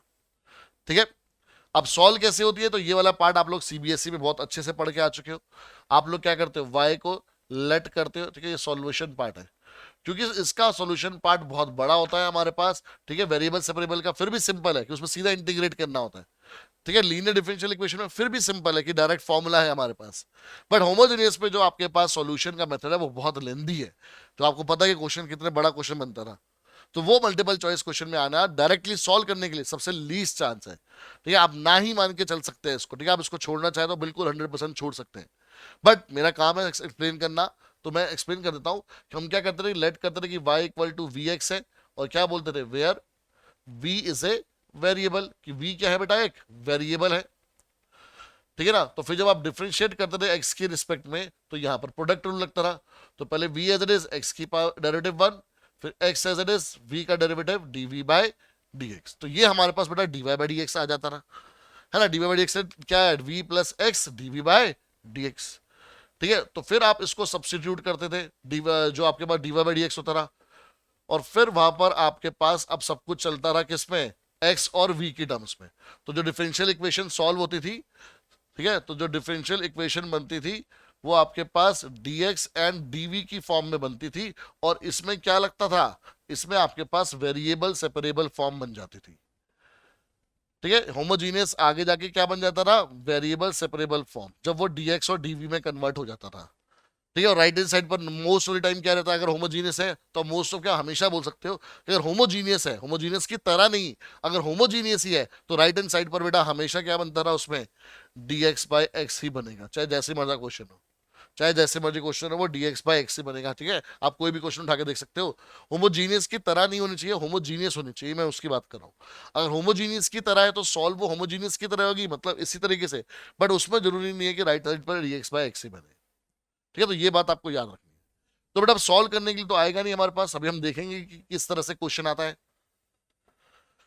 फिर जो बेटा सेकंड मेथड आता है हमारे पास, जो आपके पास है वो है लीनियर डिफरेंशियल इक्वेशन। वो क्या है, लीनियर डिफरेंशियल इक्वेशन। तो लीनियर डिफरेंशियल इक्वेशन बेटा हमारे पास दो तरीके की है। अगर कोई डिफरेंशियल इक्वेशन हमारी इस तरह से है कि dy by D x plus p y equal to q, ठीक है ना, यहां पर where P and Q are either, P and Q क्या हो, either क्या हो, कांस्टेंट हो और फंक्शंस ऑफ x हो। फंक्शंस ऑफ x का मतलब x वाली टर्म। ठीक है, तो अगर कोई डिफरेंशियल इक्वेशन इस तरह से है कि उसमें जो dy बाई डी एक्स है उसका कोफिशिएंट 1 हो, और बाकी आपके पास वो plus p y equal to q की फॉर्मेट में आ रही हो, और P और Q हमारे पास क्या होने चाहिए, या तो कांस्टेंट होने चाहिए या तो functions of x। Functions of x का मतलब हो गया x वाली टर्म, कुछ भी हो सकती है। तो आप इसको ऐसे सोच सकते हैं कि कोई लीनियर डिफरेंशियल, कोई डिफरेंशियल इक्वेशन अगर ऐसी है जिसमें dy बाई डी एक्स का कोफिशिएंट 1 है, और पूरे क्वेश्चन में सिर्फ एक y है, ना वाई स्क्वायर, ना वाई क्यूब, ना रूट वाई, ना कुछ, ना y प्लस 1, सिर्फ एक y है, तो वो डिफरेंशियल इक्वेशन हमारी लीनियर डिफरेंशियल इक्वेशन बन सकती है, प्रोवाइडेड ये वाली कंडीशन भी सेटिस्फाई हो जाए। और इसी की दूसरी फॉर्म क्या होगी बेटा हमारे पास, कि अगर कोई डिफरेंशियल इक्वेशन हमारे पास dx by d y plus p x equal to q की फॉर्मेट की है, तो ये बिल्कुल उसका रिवर्स फॉर्मेट है। यहां पर आप बोलोगे कि जो p एंड q है वो क्या होने चाहिए, where p and q are, या तो क्या होने चाहिए, कांस्टेंट, और क्या होने चाहिए यार, आइदर कांस्टेंट्स, और क्या होने चाहिए, functions of y। Functions of y मतलब y वाली टर्म होनी चाहिए। ठीक है। तो अगर सिर्फ x है पूरे डिफरेंशियल इक्वेशन में और dx बाई dy की फॉर्मेट में आने के बाद तो वो इस तरह की लीनियर डिफरेंशियल इक्वेशन बनेगी। और अगर dy बाई dx आने के बाद सिर्फ एक y बचे और p और q या तो कांस्टेंट हो या तो x वाली टर्म हो तो वो हमारे पास dy बाई dx की फॉर्मेट वाली लीनियर डिफरेंशियल इक्वेशन बनेगी। बात आ गया जी, पता लग गया हमारे को कि जी लीनियर डिफरेंशियल इक्वेशन है, तो अब करना क्या है? तो करना क्या है, अगर इस टाइप की है तो सबसे पहले हम एक टर्म फाइंड आउट करते हैं, इंटीग्रेटिंग फैक्टर। एक टर्म फाइंड आउट करते हैं इंटीग्रेटिंग फैक्टर, जिसको हम डिनोट करते हैं IF से, और उसका फॉर्मूला होता है e raise to power integration of p dx। क्योंकि यहाँ पर p और q फंक्शंस ऑफ x है तो जो इंटीग्रेशन होगा वो x के टर्म्स में होगा, और इधर जो हमारे पास इंटीग्रेटिंग फैक्टर होगा उसकी वैल्यू होगी e raise to power integration of p dy। Because यहाँ पर p और q फंक्शंस ऑफ y है तो इसलिए उसका इंटीग्रेशन y के रिस्पेक्ट में होगा। फिर हमारे पास बेटा इन दोनों में ही एक डायरेक्ट सॉल्यूशन हमारे को मिलता है। ठीक है, डायरेक्ट आपको सॉल्यूशन मिलता है एक फॉर्मूले के through, which is y into integrating factor is equal to integration of q into integrating factor dx plus c। ये हमारे पास बेटा सॉल्यूशन का फॉर्मूला है। और अगर ये वाली टाइप की हमारे पास डिफरेंशियल इक्वेशन है तो सॉल्यूशन है x into integrating factor integration of q into integrating factor into dy plus c। तो आपने बस बेटा ये ढूंढना है कि आपके पास कौन सी टाइप की लीनियर डिफरेंशियल इक्वेशन है और फिर उसको सॉल्व कर देना है। ठीक है, अब कई इक्वेशन ऐसी होती है कि जो स्टार्टिंग में हमारे पास लीनियर डिफरेंशियल इक्वेशन नहीं होती है, बट विद सब्स्टिट्यूशन वो लीनियर डिफरेंशियल इक्वेशन में कन्वर्ट हो जाती है, तो आप उसको भी इसी तरह से सॉल्व करेंगे। ठीक है, और कुछ इक्वेशंस ऐसी होती हैं जो पहले हमारे पास वेरिएबल सेपरेबल नहीं होती है, बट कुछ सब्स्टिट्यूट करने के बाद वो उसमें आपके पास जो नया वेरिएबल होता है, ठीक है, जब आप सब्स्टिट्यूट करते हो तो किसी चीज को तो नया वेरिएबल बनता है, तो वो उसमें हमारे पास सेपरेट हो जाती है अलग अलग। ठीक है, तो ये बात आपको याद रखनी थी। तो ये बेटा हमारे पास जो तीन मेजर हमारे पास मेथड है जो हमारे सिलेबस में है, ठीक है, वो आपके पास है, वेरिएबल सेपरेबल, होमोजीनियस और डिफरेंशियल लीनियर डिफरेंशियल इक्वेशन दोनों काइंड की। अब वेरिएबल सेपरेबल के हम लोग क्वेश्चंस देख चुके हैं, अब हम क्वेश्चंस देखेंगे किसके, लीनियर डिफरेंशियल इक्वेशंस और होमोजीनियस के। जैसे पहला क्वेश्चन देखते हैं बेटा, if the integrating factor of the differential equation this, तो आपको इसका इंटीग्रेटिंग फैक्टर बताना है। बट किसी भी लीनियर डिफरेंशियल इक्वेशन का अगर आपको इंटीग्रेटिंग फैक्टर बताना है उससे पहले आपको उस इक्वेशन को स्टैंडर्ड फॉर्म में बेटा पहले कन्वर्ट करना पड़ेगा। तो स्टैंडर्ड फॉर्म में कन्वर्ट करने का मतलब है कि जो आपके पास dy बाई डी एक्स अगर की फॉर्म में है तो उसका कोफिशिएंट 1 होना चाहिए। तो हमने क्या करा, divide both sides by x log x, तो हमने दोनों साइड x log x से क्या कर दिया, डिवाइड कर दिया।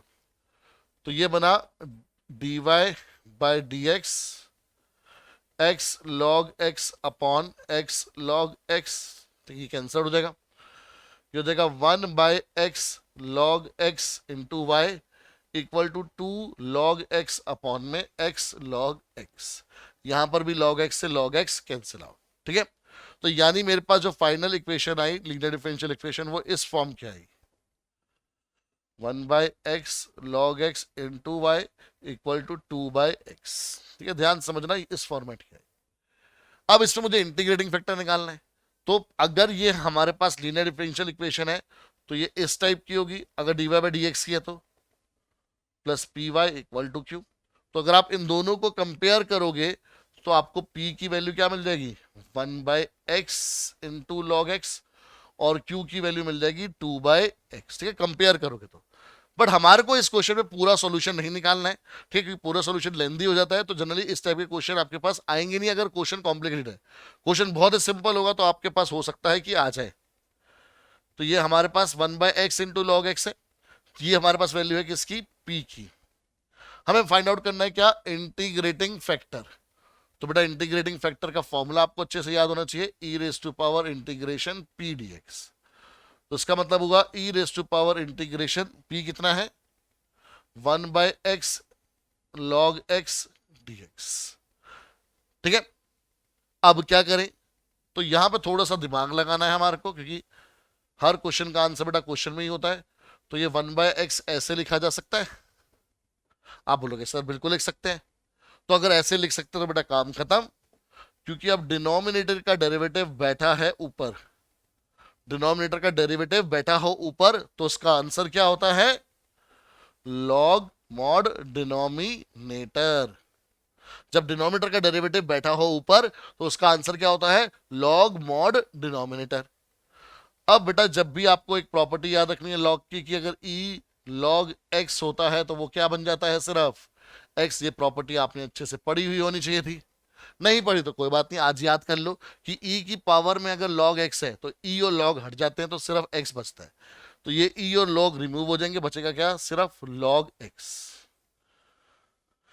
सिर्फ क्या बचेगा, लॉग एक्स। तो यानी जो ऑप्शन सी है वो मेरा बिल्कुल करेक्ट आंसर आएगा, क्योंकि सिर्फ और सिर्फ क्या बचेगा, लॉग एक्स बचेगा। क्लियर बचे, ध्यान से समझ के इसका स्क्रीनशॉट ले लो। अब आते हैं बेटा नेक्स्ट क्वेश्चन पर, the solution of the differential equation. अब बेटा देखो ट्रिको के टर्म्स में आ गया आपके पास एक क्वेश्चन, ठीक है। अब आपको उसको सॉल्यूशन निकालना है, तो आप क्लियरली देख के बता सकते हैं कि ये क्वेश्चन चाहे किसी मर्जी टाइप का हो, चाहे होमोजीनियस हो या ना हो, बट ये सॉल्व होमोजीनियस की तरह होगा, क्योंकि आपको tan के एंगल में y बाय एक्स का फ्रैक्शन दिखाई देगा। तो अगर हमारे को बेटा सॉल्यूशन में सॉरी क्वेश्चन में अगर आपको एंगल में, ट्रिगो के एंगल में, ठीक है, या फिर आपके पास ई की पावर में, या फिर लॉग के एंगल में, या फिर लॉग के वेरिएबल बोल सकते हैं उसमें, अगर आपको फ्रैक्शन दिख रहा है वाई बाय एक्स का या एक्स बाय वाई का, तो वो क्वेश्चन होमोजीनियस का हो या ना हो, वो सॉल्व होमोजीनियस की तरह होगा। अब कैसे होगा, तो इसको बड़े ध्यान से समझते हैं बेटा, ठीक है। तो इसके लिए आपने क्या करना है, सबसे पहले लेट करना है, जैसे बताया था मैं, फटाफट बेटा क्योंकि इसमें टाइम लगता है, तो फटाफट देखते हैं। सबसे पहले लेट करते हैं y equal to v x. आपको पता है v वेरिएबल होता है हमारे पास, dy बाई डी एक्स की वैल्यू आप डायरेक्टली याद रख लो तो बहुत अच्छा है, बट ये dy बाई डी एक्स की वैल्यू आती कैसे है वो मैंने बेटा आपको थ्योरी में एक्सप्लेन करा है। यहाँ पर हम प्रोडक्ट रूल लगाते हैं, पहले v as it is, x का डेरिवेटिव 1, फिर x as it is, v का derivative dv by D x. तो क्वेश्चन में हम लोग क्या करते हैं कि पहले dy by D x generate करते हैं। तो dy बाई डी एक्स कितना आएगा, क्वेश्चन से हमारे पास y का y plus x ten y by x, और ये होल डिवाइडेड बाय x, ठीक है। अब इसमें हम लोग ये वैल्यू सब्स्टिट्यूट कर देंगे, तो dy बाय डी एक्स की जगह पर आ जाएगा v plus x dv by d x, क्योंकि हमने जो y वेरिएबल था उसको रिप्लेस करा है v वेरिएबल से। तो क्वेश्चन में बेटा आरएचएस में भी जहां जहां y होगा आप उसकी जगह पर vx लिख देंगे। तो y की जगह पर vx, ये x है, टेन, ये हो जाएगा बेटा वी एक्स वाई की जगह पर अपॉन में एक्स, और ये होल डिवाइडेड बाय एक्स। अगर बेटा ये होमोजीनियस का क्वेश्चन है तो वैल्यू सब्स्टिट्यूट करने के सेकंड स्टेप में हर बार आपके पास जो राइट हैंड साइड है वहां से एक्स वेरिएबल एलिमिनेट हो जाएगा, हर बार, ठीक है, हर बार, ठीक है। अगर वो होमोजीनियस का क्वेश्चन है तो ये एक्स हमारा कॉमन आ गया, ये बचा वी प्लस, यहां से एक्स गया, तो ये बचा बेटा v plus ten v upon में एक्स, तो एक्स से एक्स कैंसिल हो जाएगा, तो बचा v plus x d v by D x. आपने हर बार क्या करना है, इस v को उस तरफ शिफ्ट करना है, तो x d v by D x, देखो अपने आप सारे x वाले टर्म एलिमिनेट होगी, और ये होनी पड़ेगी अगर क्वेश्चन होमोजीनियस डिफरेंशियल इक्वेशन का है। तो अगर होमोजीनियस डिफरेंशियल इक्वेशन की तरह सॉल्व हो रहा है तो हो सकता है कि x बच जाए, बट अगर होमोजीनियस इक्वेशन है तो डेफिनेटली 100% x हमेशा रिमूव होगा। फिर आपने इस v को उधर भेजा, तो ये v plus ten v already था, उधर ये माइनस वी हो गया, आपने इसको कैंसिल आउट कर दिया। अब ये हमारी वेरिएबल सेपरेबल फॉर्म बन जाएगी। मैंने आपको बताया था होमोजीनियस हमेशा टर्न हो जाती है वेरिएबल सेपरेबल में, तो टेन वी इधर एक्स उधर, तो ये आ गया बेटा one by ten v d v equal to ये आ गया dx बाई डी एक्स। और मैंने आपको ये भी बताया था कि अगर होमोजीनियस डिफरेंशियल इक्वेशन का क्वेश्चन है तो हर बार बेटा वेरिएबल सेपरेबल आने पर राइट हैंड साइड पर dx बाई एक्स बनेगा ही बनेगा। ये कुछ कंफर्मेटरी स्टेप होते हैं कि आपका क्वेश्चन सही जा रहा है नहीं जा रहा, ठीक है, और ये 100% ट्रू है। फिर हमने क्या करा जी, इंटीग्रेट कर दिया। अब वन बाई टेन वी का इंटीग्रेशन क्या बनेगा, तो उसके लिए पहले हमने टेन वी को क्या लिखा, कॉट वी लिखा। अब कॉट का इंटीग्रेशन आपको पता होना चाहिए, it is log mod sine x, it is log mod sine x, ठीक है ना।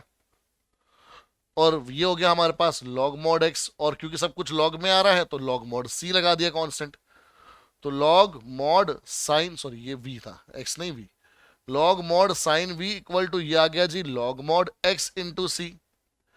लॉग से लॉग रिमूव हो गया, और वी की जगह हमने वापस वाई बाय एक्स की वैल्यू पुट कर दी, और ये इक्वल टू आ गया हमारे पास x इंटू सी या फिर c इंटू एक्स, जैसे मर्जी आप लिखो। तो अगर मैं ऑप्शन को मैच करूंगा तो पहला नहीं सेकंड मिल गया, काम खत्म, आगे देखने की जरूरत नहीं है।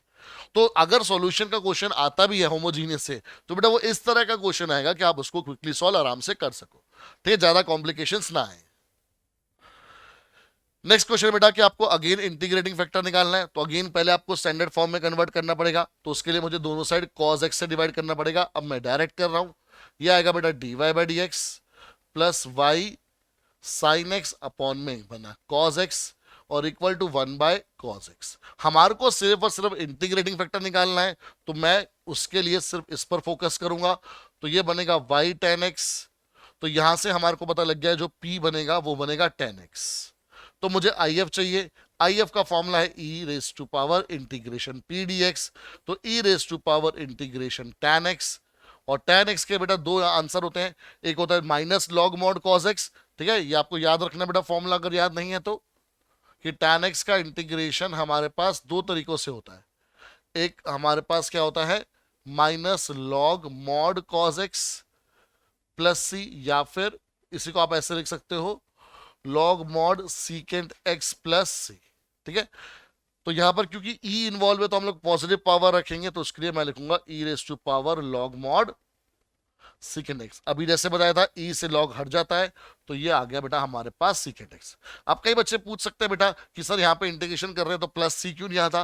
बिकॉज बेटा आपके पास जो लीनियर डिफरेंशियल इक्वेशन का जो फाइनल फॉर्मूला बनता है, जिसमें हम लिखते हैं Y into I F equal to integration of Q into I F plus C, तो वो ऑलरेडी सारे कॉन्स्टेंट इस तरह के इंक्लूड करके चलता है। वहां पर जो कॉन्स्टेंट होता है वो फाइनल कॉन्स्टेंट होता है बेटा हमारा, ठीक है।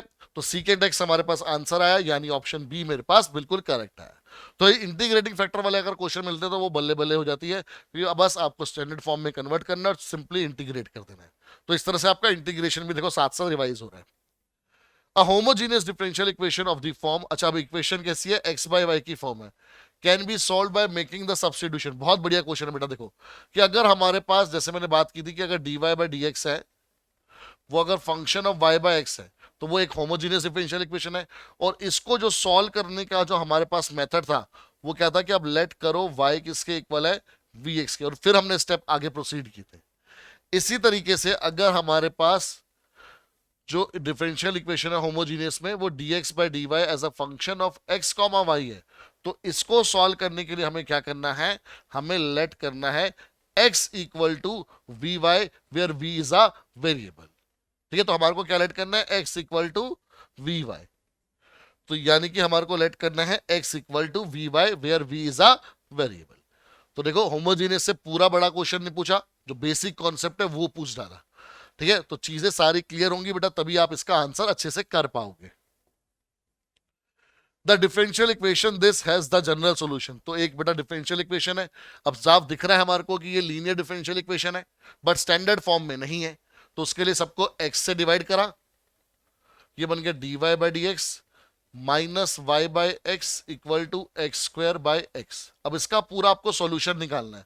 कंपेयर करेंगे बेटा इसको किससे, dy by D x plus p y equal to q से, तो हमें पता चला जी p कितना है, y का कोफिशिएंट। अब देखो यहां पर गलती मत कर देना, y का कोफिशिएंट ने तो बेटा साइन के साथ करना है, ठीक है, साइन के साथ करना है, तो ये आ गया माइनस वन बाई एक्स, और q यहां पर x से x कैंसल्ड हो गया तो बचा सिर्फ x। तो पहले निकाल लेते हैं बेटा इंटीग्रेटिंग फैक्टर, उसका फॉर्मूला है e raise to power P D X, यानी e raise to power minus one by X D X. अब वन बाई एक्स का इंटीग्रेशन आपको माइनस तो इज रहा, वन बाई एक्स का इंटीग्रेशन हो गया लॉग मॉड एक्स। अब प्रॉब्लम है यहां पर, हमें पता है कि ये ई और लॉग कैंसिल आउट हो जाते हैं, ठीक है ना, हमें पता है कि भाई e raise to power log X क्या होता है एक्स, बट यहां तो हमारे पास माइनस साइन है, तो इस माइनस साइन को भी आप लॉग की प्रॉपर्टी से सॉल्व कर सकते हैं कि माइनस लॉग एक्स इक्वल होता है लॉग वन बाय एक्स के। ये हमने प्रॉपर्टी कई बार पढ़ी भी हुई है, ठीक है। क्यों होता है तो आपको याद होना चाहिए बेटा कि आप सबसे पहले इस चीज को log x raise to power minus one लिख सकते हैं ना, कि लॉग के आगे जो नंबर होता है वही पावर में जाता है, और किसी की पावर माइनस मतलब वो रेसिप्रोकल, तो ये हमारे पास बन गया क्या लॉग वन बाय एक्स, ठीक है। तो यही काम बेटा हमने यहां पर करा, तो ये आ गया जो आई एफ आया e raise to power log one by X, e से लॉग कैंसिल आउट, तो बचा हमारे पास I F one by X. अब सॉल्यूशन की बारी आई है, तो सॉल्यूशन का फॉर्मूला लिख देते हैं। सॉल्यूशन का फॉर्मूला क्या है, y इंटू आई एफ, अगर dy बाई डी एक्स वाली है तो is equal to integration q into I F dx plus C, ठीक है। और ये पता है जो प्लस सी होता है वो फाइनल कांस्टेंट ऑफ इंटीग्रेशन होता है। अब शुरू हो जाओ बेटा। तो y into 1/x integration Q था x, आई एफ है 1/x। तो देखो बेटा क्वेश्चन हमेशा वही मिलेगा एग्जाम में जो सिंपली आपके पास सॉल्व हो जाए, ज्यादा टाइम ना लगवाए। तो y/x इक्वल आ गया 1 का इंटीग्रेशन x प्लस सी।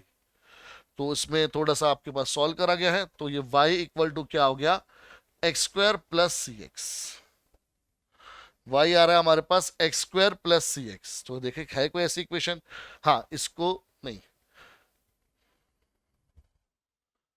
हमने यहाँ पे कुछ कैलकुलेशन में गड़बड़ तो नहीं करी भाई? ये 2y वाले तो हो ही नहीं सकते, क्योंकि 2 तो कहीं पे हमारे को दिखाई भी नहीं दे रहा।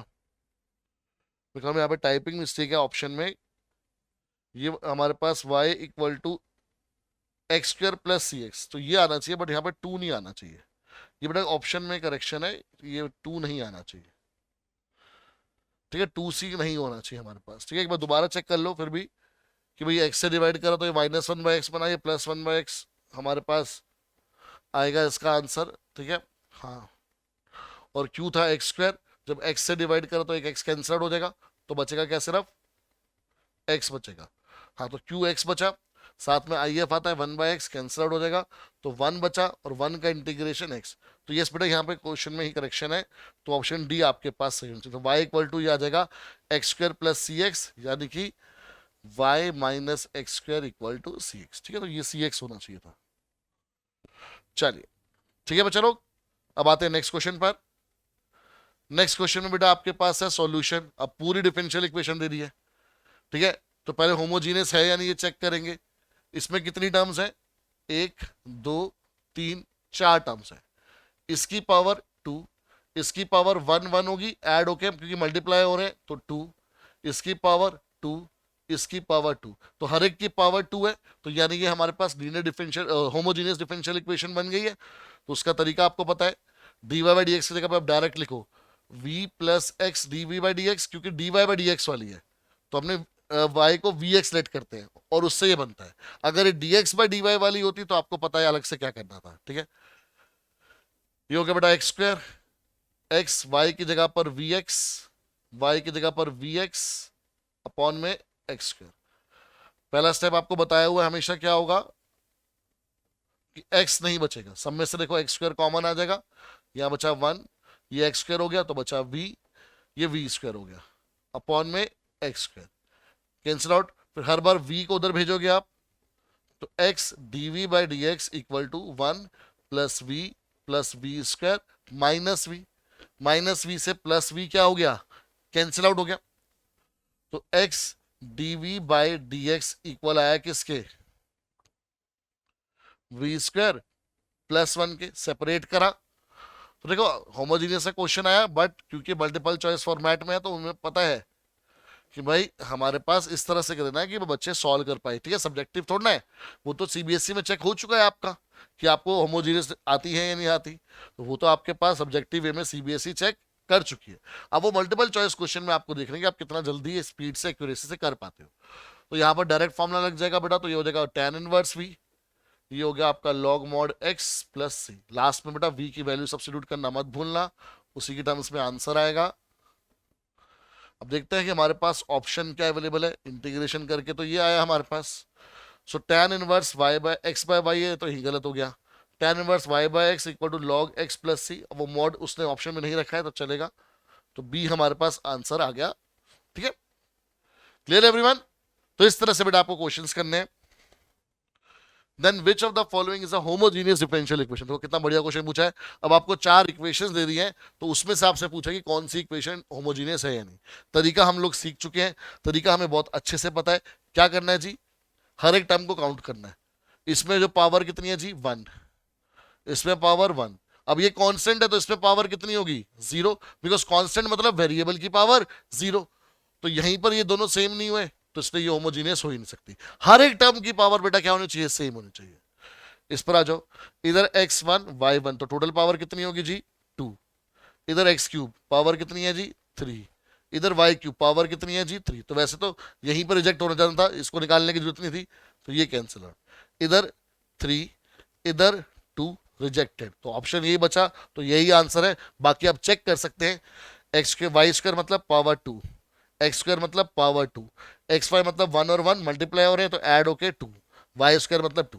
तो dx और dy को छोड़ के बाकी जितनी भी चीजें हैं अगर सबकी पावर सेम आ रही है तो दैट मीन्स वो क्या है, हमारे पास एक होमोजीनियस डिफरेंशियल इक्वेशन है। वो क्या है बेटा, हमारे पास होमोजीनियस डिफरेंशियल इक्वेशन है। Clear everyone? तो बेटा विद दिस हमारा ये चैप्टर आज यहीं पे खत्म होता है। ठीक है, इस वीडियो को हमने यहीं पर एंड कर दिया है। ठीक है, आपने अब क्या करना है बेटा, प्रैक्टिस करनी है बहुत जम के। आपने क्या करना है, बहुत जम के अच्छे से प्रैक्टिस करनी है। जो भी आपके पास मॉक के लिए आपके पास क्वेश्चन अवेलेबल है, चाहे वो सैंपल पेपर के थ्रू हो, चाहे वो मॉक टेस्ट के थ्रू हो, चाहे प्रैक्टिस के लिए आपके पास कोई भी बुक हो, आपने हर एक क्वेश्चन को बेटा बहुत ही अच्छे से प्रैक्टिस करना है। एंड आपके पास कोई भी डाउट आते हैं, कोई भी, तो आपने बेटा डाउट हमारे को कमेंट बॉक्स में जरूर मेंशन करने हैं, ताकि आगे आने वाली वीडियो में जो हम चैप्टर कवर अप करेंगे उसमें वो चीज की कमी पूरी की जा सके। ठीक है, वैसे तो जितना अगर आपने इतना भी कर लिया जितना आपको करवाया जा रहा है, मोर देन सफिशिएंट है। ठीक है, क्योंकि इतना ही टाइम बचा है आपके पास। आप हर एक सब्जेक्ट को अगर प्रिपेयर कर रहे हैं तो इतना ही टाइम है कि आप इतना कम समय में पूरे चैप्टर को तैयार कर सकते हैं। तो अगर आपने इतने क्वेश्चंस भी हर एक चैप्टर से जितने हम लोग वीडियो में कवर अप कर रहे हैं ढंग से प्रैक्टिस कर लिए, तो बेटा आपके एडमिशन का चांसेस बहुत ज्यादा बढ़ जाता है, आपकी रैंक बहुत ज्यादा बढ़िया होने वाली है। ठीक है ना? तो इसलिए बेटा पूरा फोकस होकर अच्छे से तैयारी करो। ठीक है, जो आपके पास अगर कोई क्वेरी वगैरह है तो प्लीज उसको कमेंट बॉक्स में बताओ। तो बेटा अच्छे से पढ़ते रहिएगा। Till then take care, bye bye and love you all.